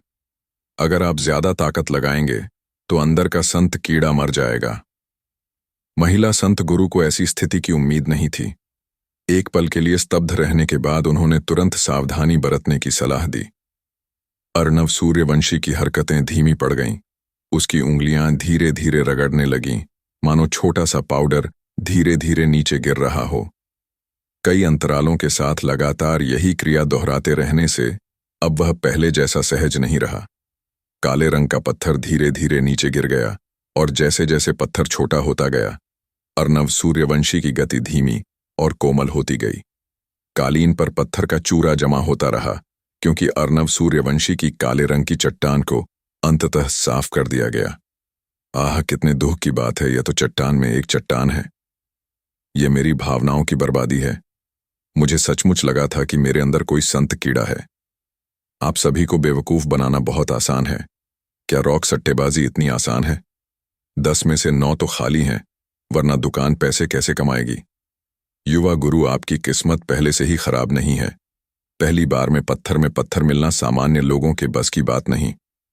महिला संत गुरु ने अर्णव सूर्यवंशी को सांत्वना देने का एक और तरीका अपनाया, जो उसके लिए अपेक्षित परिणाम का मार्ग प्रशस्त करने जैसा था। जुए के पत्थरों से कुछ भी न मिलना बहुत आम बात थी। 10 में से 9 बार। उनकी राय में अर्णव सूर्यवंशी बेतरतीब ढंग से चुन रहे थे। संत जीवाश्म मिलने की संभावना लगभग 0 थी। अर्णव सूर्यवंशी मुस्कुराए, लेकिन कोई जवाब नहीं दिया और उन्होंने 5वां पत्थर निकालना जारी रखा। उन्होंने ध्यानपूर्वक घिसाई की और 10 सांसों में ही बैंगनी सुनहरे रंग की चट्टान की पूरी सतह घिस गई और एक खुरदरी सतह वाली पीली मिट्टी की गेंद प्रकट हुई। मुझे मत बताओ कि यह चट्टान में एक और चट्टान है। दिखने में तो शायद ऐसा ही है, लेकिन यह थोड़ा अजीब है। यह मडबॉल एक बैंगनी सुनहरे रंग की चट्टान की सतह से घिरा हुआ है। मडबॉल की सतह को आसानी से दबाया जाना चाहिए, तो फिर सतह अभी भी असमान क्यों है? आसपास के संत गुरु हैरान थे। अपने हाथों में मिट्टी का गोला देखकर अर्नव सूर्यवंशी के चेहरे पर कोई बदलाव नहीं आया, लेकिन उनके मन में थोड़ी सी टीस जरूर उठी। वह पीसता रहा। नीली पानी जैसी रोशनी में धूल मिट्टी जैसी रेत गिर रही थी। धूल में मिट्टी के कुछ टुकड़े मिले हुए थे, जो उसके पैर के पास रखे पत्थर के ढेर पर गिर रहे थे। मुझे मत बताओ कि सचमुच कुछ है। ये देखकर कुछ संत गुरुओं ने आंखें फाड़ कर देखा। यह कहना कठिन है, किसी ने अनिश्चित स्वर में कहा। मुझे ऐसा लग रहा है कि सचमुच कुछ तो है, एक और ने धीरे से कहा। घर्षण के कारण पीली मिट्टी की गेंद धीरे धीरे छोटी होती गई, और जब वह हथेली के आकार की रह गई तो कोई तंबू में घुस आया। छोटू रुको, मैं धनुष खोली से खरीदूंगा। अर्नव सूर्यवंशी की गति रुक गई।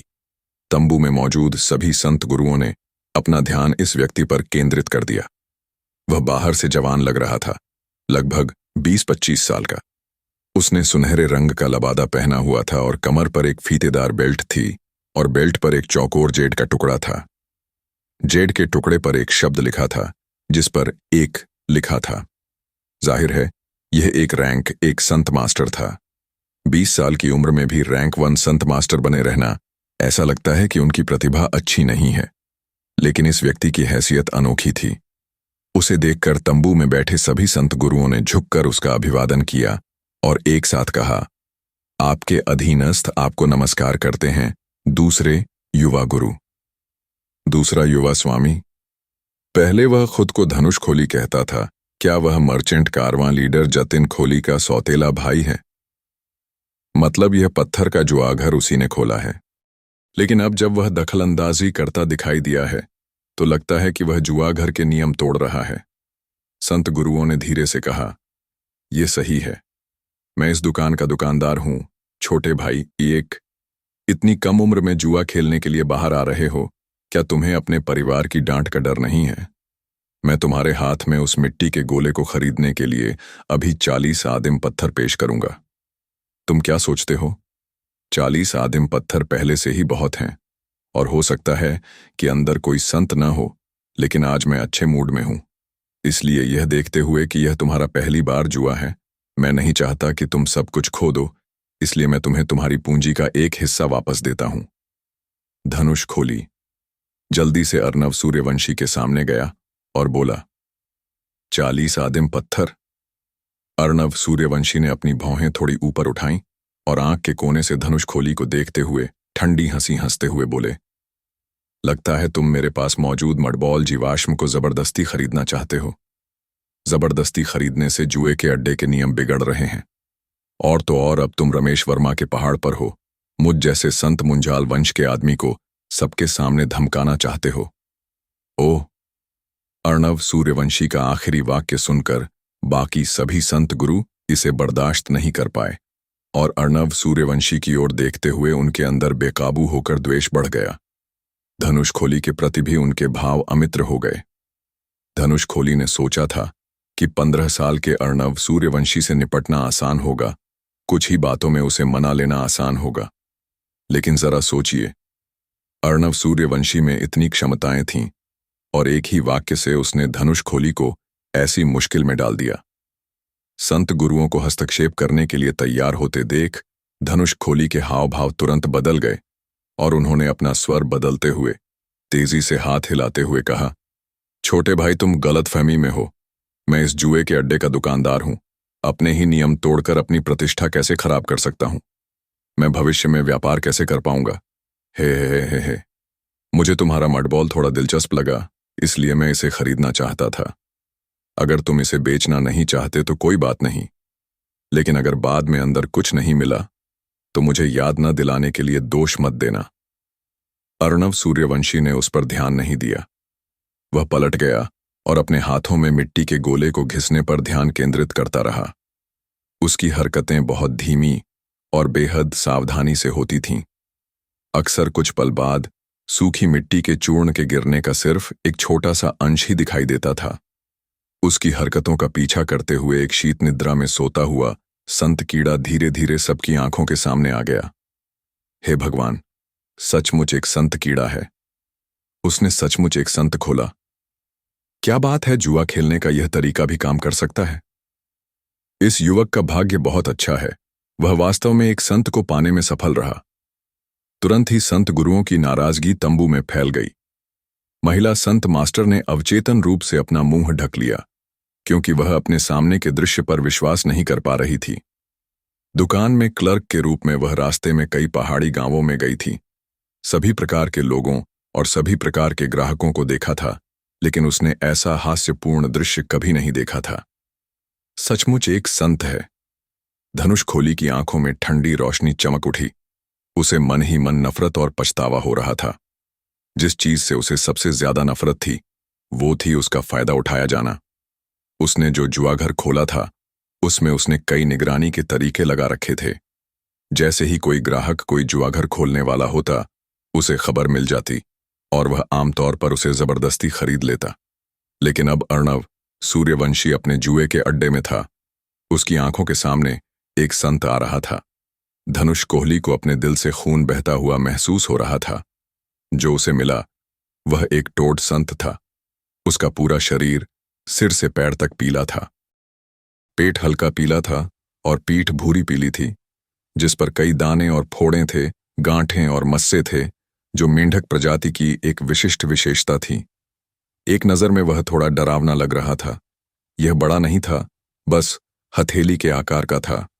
इसे हथेली में पकड़ना 2-3 अंडों को पकड़ने जैसा था। सभी प्रकार की प्रशंसा, ईर्ष्या और क्षोभ के बीच अर्णव सूर्यवंशी की अभिव्यक्ति शांत थी। उन्होंने सावधानीपूर्वक अपने आदिम सार को तैनात किया और इसे मेंढक के शरीर में इंजेक्ट किया। इस समय संत का शोधन अर्णव सूर्यवंशी द्वारा किया जा रहा था। जीवाश्मों के भीतर से प्राप्त संत कृमि आमतौर पर बेहद कमजोर होते हैं। न केवल उनमें बहुत कम या बिल्कुल भी ताकत नहीं बची होती, बल्कि उनकी चेतना भी सुस्त होती है, जिससे वे रक्षाहीन और प्रतिरोध करने में असमर्थ हो जाते हैं। इसलिए संत गुरुओं द्वारा उन्हें आसानी से परिष्कृत किया जा सकता है। अर्णव सूर्यवंशी द्वारा जगाए जाने पर मेंढक ने धीरे से अपनी आंखें खोलीं और उसका पेट थोड़ा सा हिल गया। धीरे से पुकारने लगा, क्रोक। इसकी आवाज धीमी थी, लेकिन इसने सभी के भावों को बहुत रोचक बना दिया। जीवित संत और मृत संत के मूल्य में बहुत अंतर था। यह एक जीवित संत है। उसने सचमुच एक जीवित संत खोला है।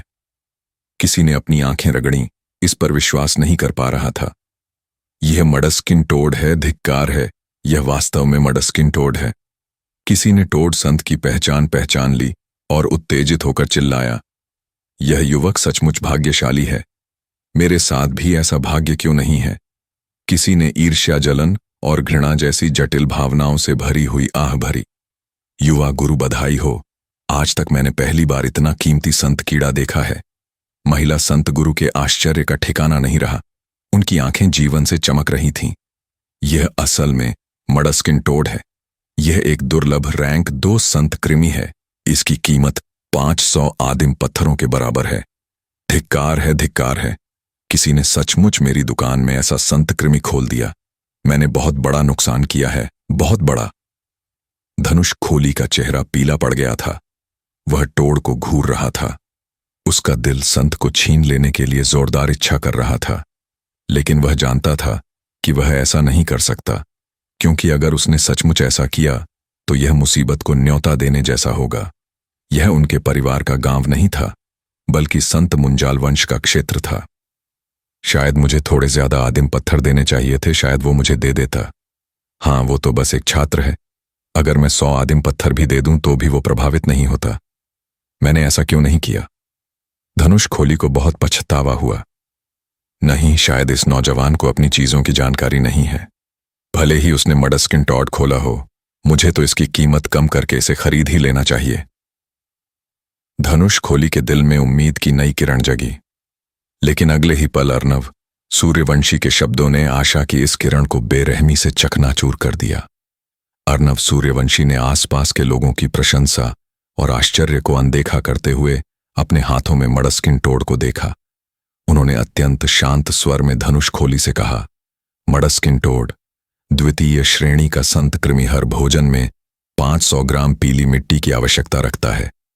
मिट्टी जितनी उपजाऊ हो उतना अच्छा है। इसकी प्रजाति संख्या में कम है और यह ट्रेजर ब्रास टोड को परिष्कृत करने के लिए आवश्यक मुख्य संत है। बाजार में इसकी कीमत 500 प्राचीन रत्न है। धनुष खोली, क्या तुम इसे खरीदना चाहते हो? तुम तो सच में इतना साफ साफ जानते हो? धनुष धीरे से बुदबुदाया। इतने सदमे के बाद वह एक शब्द भी नहीं बोल सका। अर्णव सूर्यवंशी हल्के से हंसे और बोले, अगर तुम नहीं चाहते तो कोई बात नहीं, मैं इसे किसी और को बेच दूंगा। मुझे यकीन है कि कोई ना कोई इसमें दिलचस्पी जरूर लेगा।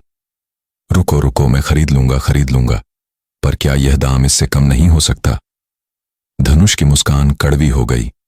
अर्णव सूर्यवंशी पलटकर चले गए। धनुष खोली जल्दी से उसके पीछे भागा।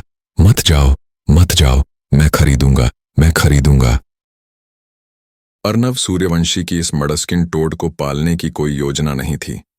ये दूसरे दर्जे का संत था, लेकिन अर्णव सूर्यवंशी अभी भी शुरुआती अवस्था में पहले दर्जे का था।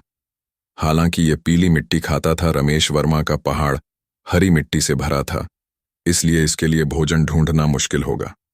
इसके अलावा अगर वह इस संत कृमि को नहीं बेचता तो अर्णव सूर्यवंशी को 3 संत कृमियों को खुद ही खाना खिलाना पड़ेगा। बढ़े हुए आदिम पत्थरों के खर्च को छोड़ दें तो उसके पास मौजूद आदिम पत्थरों की मौजूदा मात्रा भी उन्हें खिलाने के लिए पर्याप्त नहीं होगी। इस प्रकार अर्णव सूर्यवंशी की योजना थी कि वह मडस्किन टोड को तुरंत बेच दे, 500 आदिम पत्थर प्राप्त करे और धन कमाए। अर्णव सूर्यवंशी जैसे प्रथम श्रेणी के प्रारंभिक स्तर के लिए 500 प्राचीन पत्थर पहले से ही एक बड़ी राशि मानी जाती थी। लेन देन जल्दी से पूरा हो गया और अर्णव सूर्यवंशी ने भीड़ के सामने मडस्किन टोड को धनुष खोली में स्थानांतरित कर दिया। साथ ही 5 भारी धन संपत्ति के थैले भी स्वीकार किए। प्रत्येक थैले में 100 आदिम पत्थर थे। अर्णव सूर्यवंशी के पास पहले 98 आदिम पत्थर थे और 60 पत्थर जुए में खर्च करने के बाद उसके पास 38 बचे। अब उसकी संपत्ति कई गुना बढ़ गई और उसके पास 538 आदिम पत्थर हो गए। यह देखकर कई संत महात्मा ईर्ष्या से लाल हो गए। अर्णव सूर्यवंशी ने बैंगनी सोने के जीवाश्म का आखिरी टुकड़ा लेने से पहले 5 बैग अपनी छाती में रख लिए और तंबू से बाहर चले गए। युवा मास्टर, आप उस जीवाश्म को नहीं खोल रहे हैं? महिला संत मास्टर ने तेजी से पलकें झपकाईं और अर्णव सूर्यवंशी की पीठ को घूरते हुए जोर से उसे याद दिलाया। अर्णव सूर्यवंशी ने इस पर कोई ध्यान नहीं दिया और बिना पीछे मुड़े जुआ घर से निकल गया। वह अपने पीछे सन्न संतों का एक समूह छोड़ गए जो चुपचाप एक दूसरे को घूर रहे थे। ग्रोवेल खोली लोहानी द्वारा अर्णव सूर्यवंशी को छोटा भाई कहना अभिवादन का एक तरीका है। वे किसी भी तरह से संबंधित नहीं हैं। हरे तांबे जैसे प्राचीन समुद्र में ज्वार भाटा उठता और गिरता रहता था, ज्वार भाटा उठता और बहता रहता था। समुद्र तल से ऊपर शराब का कीड़ा एक गेंद के आकार में मुड़ गया, जिससे शराब की भाप निकली जो धीरे धीरे सफेद धुंध में बदल गई। आदिम सत्व का एक उभार झपट्टा के साथ ज्वार के विपरीत और शराब के धुंध में बह गया। जब ज्वार कम हुआ तो आधा हिस्सा पहले से ही बचा था और रंग और भी गहरा हो गया था। प्रारंभिक अवस्था में जेड हरे एक से यह मध्य अवस्था में हल्के हरे रंग में परिवर्तित हो गया था। मध्य अवस्था का आदिम सार समुद्र में गिर गया, लेकिन वह प्रारंभिक अवस्था के आदिम सार के साथ मिश्रित नहीं हुआ। मानो वह अधिक सघन था, वह नीचे डूब गया। इस प्रकार स्थिति यह बन गई कि आदिम समुद्र की ऊपरी परत प्रारंभिक अवस्था के आदिम सार से भरी हुई थी, जबकि निचला आधा हिस्सा मध्य अवस्था के आदिम सार से भरा हुआ था। जैसे जैसे समय बीतता गया, मदिरा की धुंध छिद्र के भीतर फैलती गई। मदिरा कृमि के शोधन के अंतर्गत अंततः प्रारंभिक अवस्था का आदिम सार घटता गया, जबकि मध्य अवस्था का आदिम सार धीरे धीरे बढ़ता गया। इसे नंगी आंखों से देखा जा सकता है, जहां निचली परत के मध्य चरण का आदिम सार धीरे धीरे बढ़ता गया, जबकि ऊपरी परत के प्रारंभिक चरण का आदिम सार घटता रहा, लेकिन समुद्र तल में भी वृद्धि हुई। जैसे जैसे अर्णव सूर्यवंशी ने अपने आदिम सार को परिष्कृत किया, उन्होंने उसी समय आदिम पत्थरों से प्राकृतिक सार को निकाला, जिससे उनके छिद्र में घटते आदिम सार की पूर्ति शीघ्रता से हो गई। अंततः उनके छिद्र में 45% आदिम समुद्र पूरी तरह से परिष्कृत होकर मध्य स्तर के आदिम सार में परिवर्तित हो गया। मध्यम अवस्था वाले आदिम सत्व का बहुत बहुत धन्यवाद, वरना मैं जुए के अड्डे में 5 बार पत्थर नहीं खोल पाता। अपने बिस्तर पर पद्मासन में बैठे हुए अर्णव सूर्यवंशी ने धीरे धीरे अपनी आंखें खोलीं। अभी रात काफी हो चुकी थी। जुआ घर से बाहर निकलने के बाद वह अन्य दुकानों पर नहीं गया, बल्कि अकादमी की ओर वापस चला गया। यद्यपि यह संत मुंजाल पर्वतीय गांव के किनारे पर था, फिर भी प्रथम श्रेणी के प्रारंभिक स्तर के संत गुरु के रूप में 538 आदिम पत्थरों का मालिक होना अभी भी बहुत बड़ी बात है। ऐसा सिर्फ इसलिए नहीं है क्योंकि प्राचीन पत्थर भारी थे और उन्हें लाना ले जाना मुश्किल था। इससे दूसरे लोग भी लालच में आ जाते थे। दूसरे अर्थों में इससे उसकी जान को भी खतरा हो सकता था।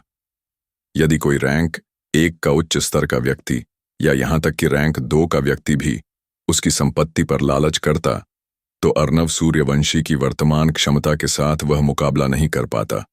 धन तो आता है और जाता है, लेकिन धन के कारण ही मनुष्य मरता है। यह दयनीय है। हास्यास्पद तो यह है कि इस दुनिया में बहुत से लोग इसे समझ ही नहीं पाते। लाभ की नाव कई लोगों को ले जाती है, लेकिन कई लोगों को डुबो भी देती है। अपने हाथों में धूसर सफेद आदिम पत्थरों को देखते हुए अर्णव सूर्यवंशी के होठों पर एक ठंडी मुस्कान आ गई। एक पूरा आदिम पत्थर लगभग एक बत्तख के अंडे के आकार का होता था, लेकिन उसके हाथ में जो पत्थर था उसका आधा सार निकाल लेने के कारण वह उससे एक पूरा छोटा पत्थर था। अर्णव सूर्यवंशी को इसका कोई अफसोस नहीं है। हर चीज के अपने फायदे और नुकसान होते हैं।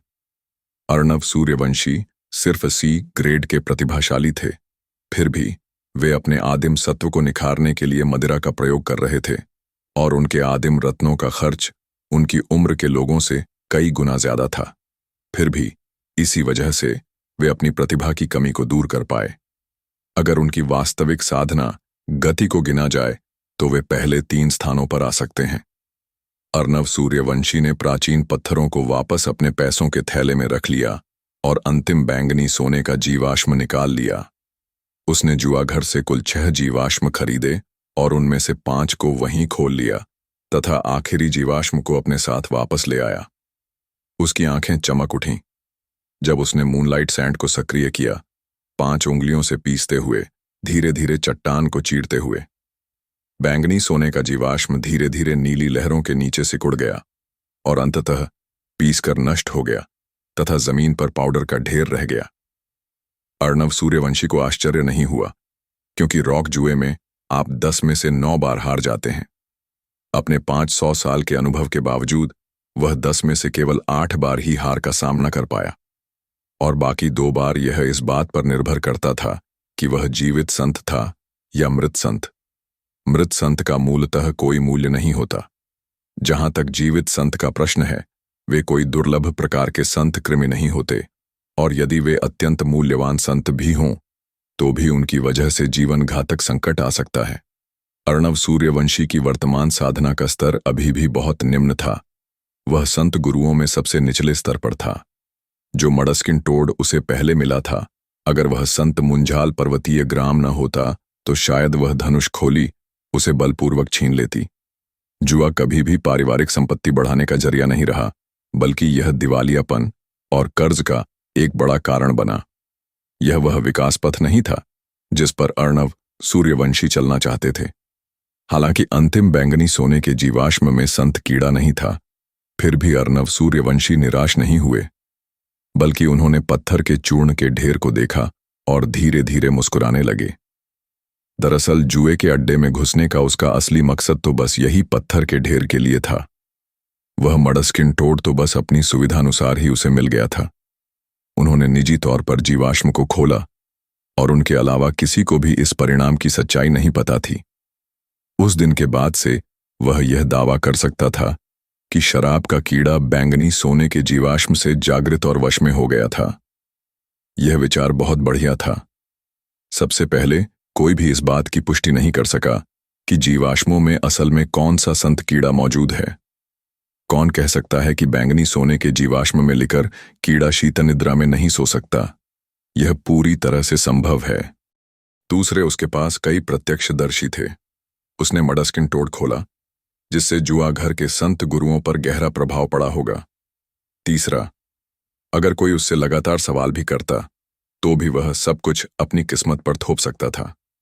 किस्मत तो अथाह होती है। अगर किसी को शक भी हो कि यह फ्लावर वाइन मॉन्क का शराब का कीड़ा है, तो भी किस्मत जैसे बहाने के खिलाफ उसे अर्नव सूर्यवंशी से बहस करने का कोई जरिया नहीं सूझता। अंधेरे कमरे में अर्नव सूर्यवंशी का चेहरा अशुभ लग रहा था। एक तरफा पर्दा डालना आग को कागज से ढकने जैसा था। एक दिन ऐसा आएगा जब उसकी पोल खुल जाएगी। शराब के कीड़े जैसे छिपे हुए खतरे से छुटकारा पाने के लिए उसे पहले वार करना होगा। यही अर्नव सूर्यवंशी का अंदाज है। इसके अलावा उन्होंने इसके बारे में बहुत सोच विचार किया था और आगे की साधना प्रक्रिया में उन्हें शराब के कीड़े को उजागर करना होगा। शराब के कीड़े जैसे प्रथम श्रेणी के संत के लिए यह प्रथम श्रेणी के संत गुरुओं के लिए अत्यंत मूल्यवान है, लेकिन द्वितीय श्रेणी के संत गुरुओं के लिए यह अब उनके लिए अनुकूल नहीं है। इसलिए यदि यह उजागर भी हो जाए तो मुझे केवल कुछ ध्यान ही मिलेगा, लेकिन इससे समग्र स्थिति पर कोई प्रभाव नहीं पड़ेगा। इसलिए चिंता की कोई बात नहीं रह जाती। यह बसंत और पतझड़ के सिकाड़ा जैसा नहीं है। यदि बसंत और पतझड़ के सिकाड़ा का पर्दाफाश हो जाए तो मैं अगले ही क्षण एक भयानक मौत मर सकता हूं। समस्याओं से निपटने के 500 वर्षों के अनुभव ने अर्नव सूर्यवंशी को मानव मानसिकता से अच्छी तरह परिचित करा दिया था तथा उनके लिए हर विचार स्पष्ट था। फूल मदिरा यात्री की विरासत और मडस्किन टोड मेरी यादों में यही 2 खजाने हैं, और अब जब वे मेरे द्वारा प्राप्त कर लिए गए हैं तो अब मैं जो कर सकता हूं वह केवल क्रमिक और दृढ़ साधना है। अर्नव सूर्यवंशी ने गहरी सांस ली और अपने शरीर को आराम दिया। उन्हें थकान का गहरा एहसास हुआ। एक संत मास्टर की आदिम समुद्री साधना नींद का स्थान नहीं ले सकती। अर्नव सूर्यवंशी ने अपना कंबल खींचा और बिस्तर पर लेट गए। उनकी आंखें अभी भी आधी खुली थीं, यद्यपि बिस्तर के नीचे 500 प्राचीन पत्थर छिपे हुए थे। साथ ही हरी बांस की शराब के कई बर्तन भी थे। फिर भी उसे तात्कालिकता और खतरे का एहसास हुआ। ये 500 से ज्यादा प्राचीन पत्थर पहले से ही एक सीमा थे। उत्कर्ष से पतन की ओर अर्नव सूर्यवंशी को स्पष्ट था कि अब से उनके प्राचीन पत्थरों का खर्च और भी बढ़ेगा, लेकिन उसकी आय मुख्यतः अपने सहपाठियों से जबरन वसूली से होती थी। वह अपने सहपाठियों की प्रगति और सुधार को लगातार महसूस कर रहा था। खासकर हाल ही में हुए कुछ जबरन वसूली के मुकाबलों में संत दीपक मुंजाल ठाकुर खान और उनके भाई संत मनोज मुंजाल के किक और पंच में काफी सुधार हुआ था। पहले उन्हें हराने के लिए उसे बस 1 या 2 वार की जरूरत होती थी, लेकिन अब उसे 5 या 6 वार करने पड़ते थे। 3-4 और लूट और उनके घूंसे और लातें पूरी तरह निखर जाएंगे। अगर वे मुझे एक एक करके चुनौती दें तो मेरी मौजूदा क्षमता के हिसाब से मैं उस तरह की राउंड रॉबिन लड़ाई नहीं झेल पाऊंगा। 500 आदिम पत्थर बहुत ज्यादा लग सकते हैं, लेकिन मेरे रोजाना के 4 पत्थरों के खर्च के हिसाब से ये असल में उतने ज्यादा नहीं हैं। रमेश वर्मा के पर्वत पर पहले से ही कोई खजाना नहीं बचा है, लेकिन पास के सूरज त्रिपाठी पर्वत पर धार्मिक मार्ग के एक रैंक 4 संत मास्टर की गुप्त रूप से निर्मित शक्ति विरासत है। बात अभी भी यही है कि फ्लावर वाइन मॉन्क का खजाना बहुत छोटा है, जिससे मुझे सिर्फ एक लिकर वर्म मिला है। वो फिल्मी इमेज वॉल अभी भी है। शायद मैं उसे कारवां के किसी खास व्यापारी को बेच सकूं। अर्नव सूर्यवंशी ने सोचा। उसकी पलकें भारी होती गईं जब तक कि वह अंततः सो नहीं गया। दूसरे दिन दोपहर में लंच ब्रेक के दौरान अर्नव सूर्यवंशी पुनः पहाड़ी गांव के बाहर शॉपिंग करने गए। चूंकि उनमें से कई को दिन में काम करना था, इसलिए तंबू क्षेत्र में ज्यादा ग्रामीण नहीं थे। अर्नव सूर्यवंशी को याद है कि कल रात वह उस जगह पर गए जहां विक्रेता इंटीमेट ग्रास बेच रहा था। वहां पहुंचकर उन्होंने देखा कि एक खाली ठेला अभी भी वहीं खड़ा था। एक शुतुरमुर्ग उस ठेले को घसीटता हुआ ले जा रहा था। वह गर्व से वहीं खड़ा था। उसका शरीर शुतुरमुर्ग जितना बड़ा था, जबकि देखने में मुर्गे जैसा था। उसकी पीठ एक घुमावदार कोण में उभरी हुई थी। उसके शरीर के किनारे चौड़े पंखों का एक जोड़ा इकट्ठा था, जिसके पंख 7 रंगों में शानदार ढंग से चमक रहे थे। मुर्गे का सिर ऊंचा उठा हुआ था। उसका विशाल लाल कॉक्सकॉम्ब गोमेद मुकुट जैसा था, जो सूर्य की रोशनी में किसी रत्न की चमक से चमक रहा था। लगता है अब भी बहुत देर हो चुकी थी। इंटीमेट ग्रास बिक चुका था। अफसोस की बात है, अगर मैं कुछ किलो इंटीमेट ग्रास खरीद पाता तो मैं काफी प्राचीन पत्थर बचा पाता। अर्नव सूर्यवंशी के कदम रुक गए और वह आगे बढ़ते हुए उस इलाके में और अंदर चला गया। आइए, अलग अलग गांवों की स्वादिष्ट वाइन का स्वाद चखें।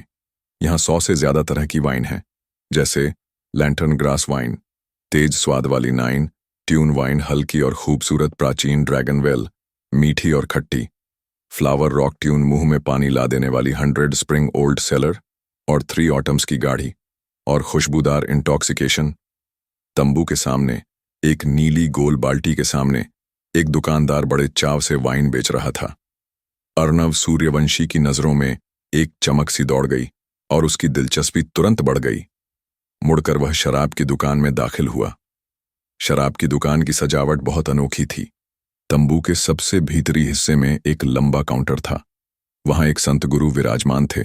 उनके पीछे दर्जनों क्रिस्टल की बनी हुई लेडी बग्स, जो सींक की टोकरियों के आकार की थीं, तंबू की दीवारों पर चिपकी हुई थीं। जमीन पर कोई कालीन नहीं था, बल्कि पहाड़ की खुली चट्टानें और मिट्टी थी। मिट्टी के बीच चटक रंग बिरंगे मशरूम उग रहे थे। ये मशरूम कई रंगों के थे, गोल और थोड़े प्यारे लग रहे थे। कुछ मेज जितने बड़े थे, जबकि कुछ बेंच जितने छोटे। इन्हें अक्सर इस तरह बांटा जाता था कि एक बड़ा मेज मशरूम कुछ छोटे बेंच मशरूमों से घिरा होता था। यह मासूम मशरूम है, जिसे एक संत गुरु ने जानबूझकर उगाया है। इसमें हवा में मौजूद धूल और कणों को सोखकर उसे शुद्ध करने की क्षमता है, और यह एक प्रकार का घास संत है। अर्नव सूर्यवंशी मशरूम को देखते ही उसकी उत्पत्ति पहचान गए। उसने छोटे मशरूमों में से एक उठाया और बैठ गया। मशरूम की सतह तुरंत थोड़ी नीचे धंस गई, जिससे अर्नव सूर्यवंशी को ऐसा लगा जैसे वह धरती पर मौजूद सोफे पर बैठा हो।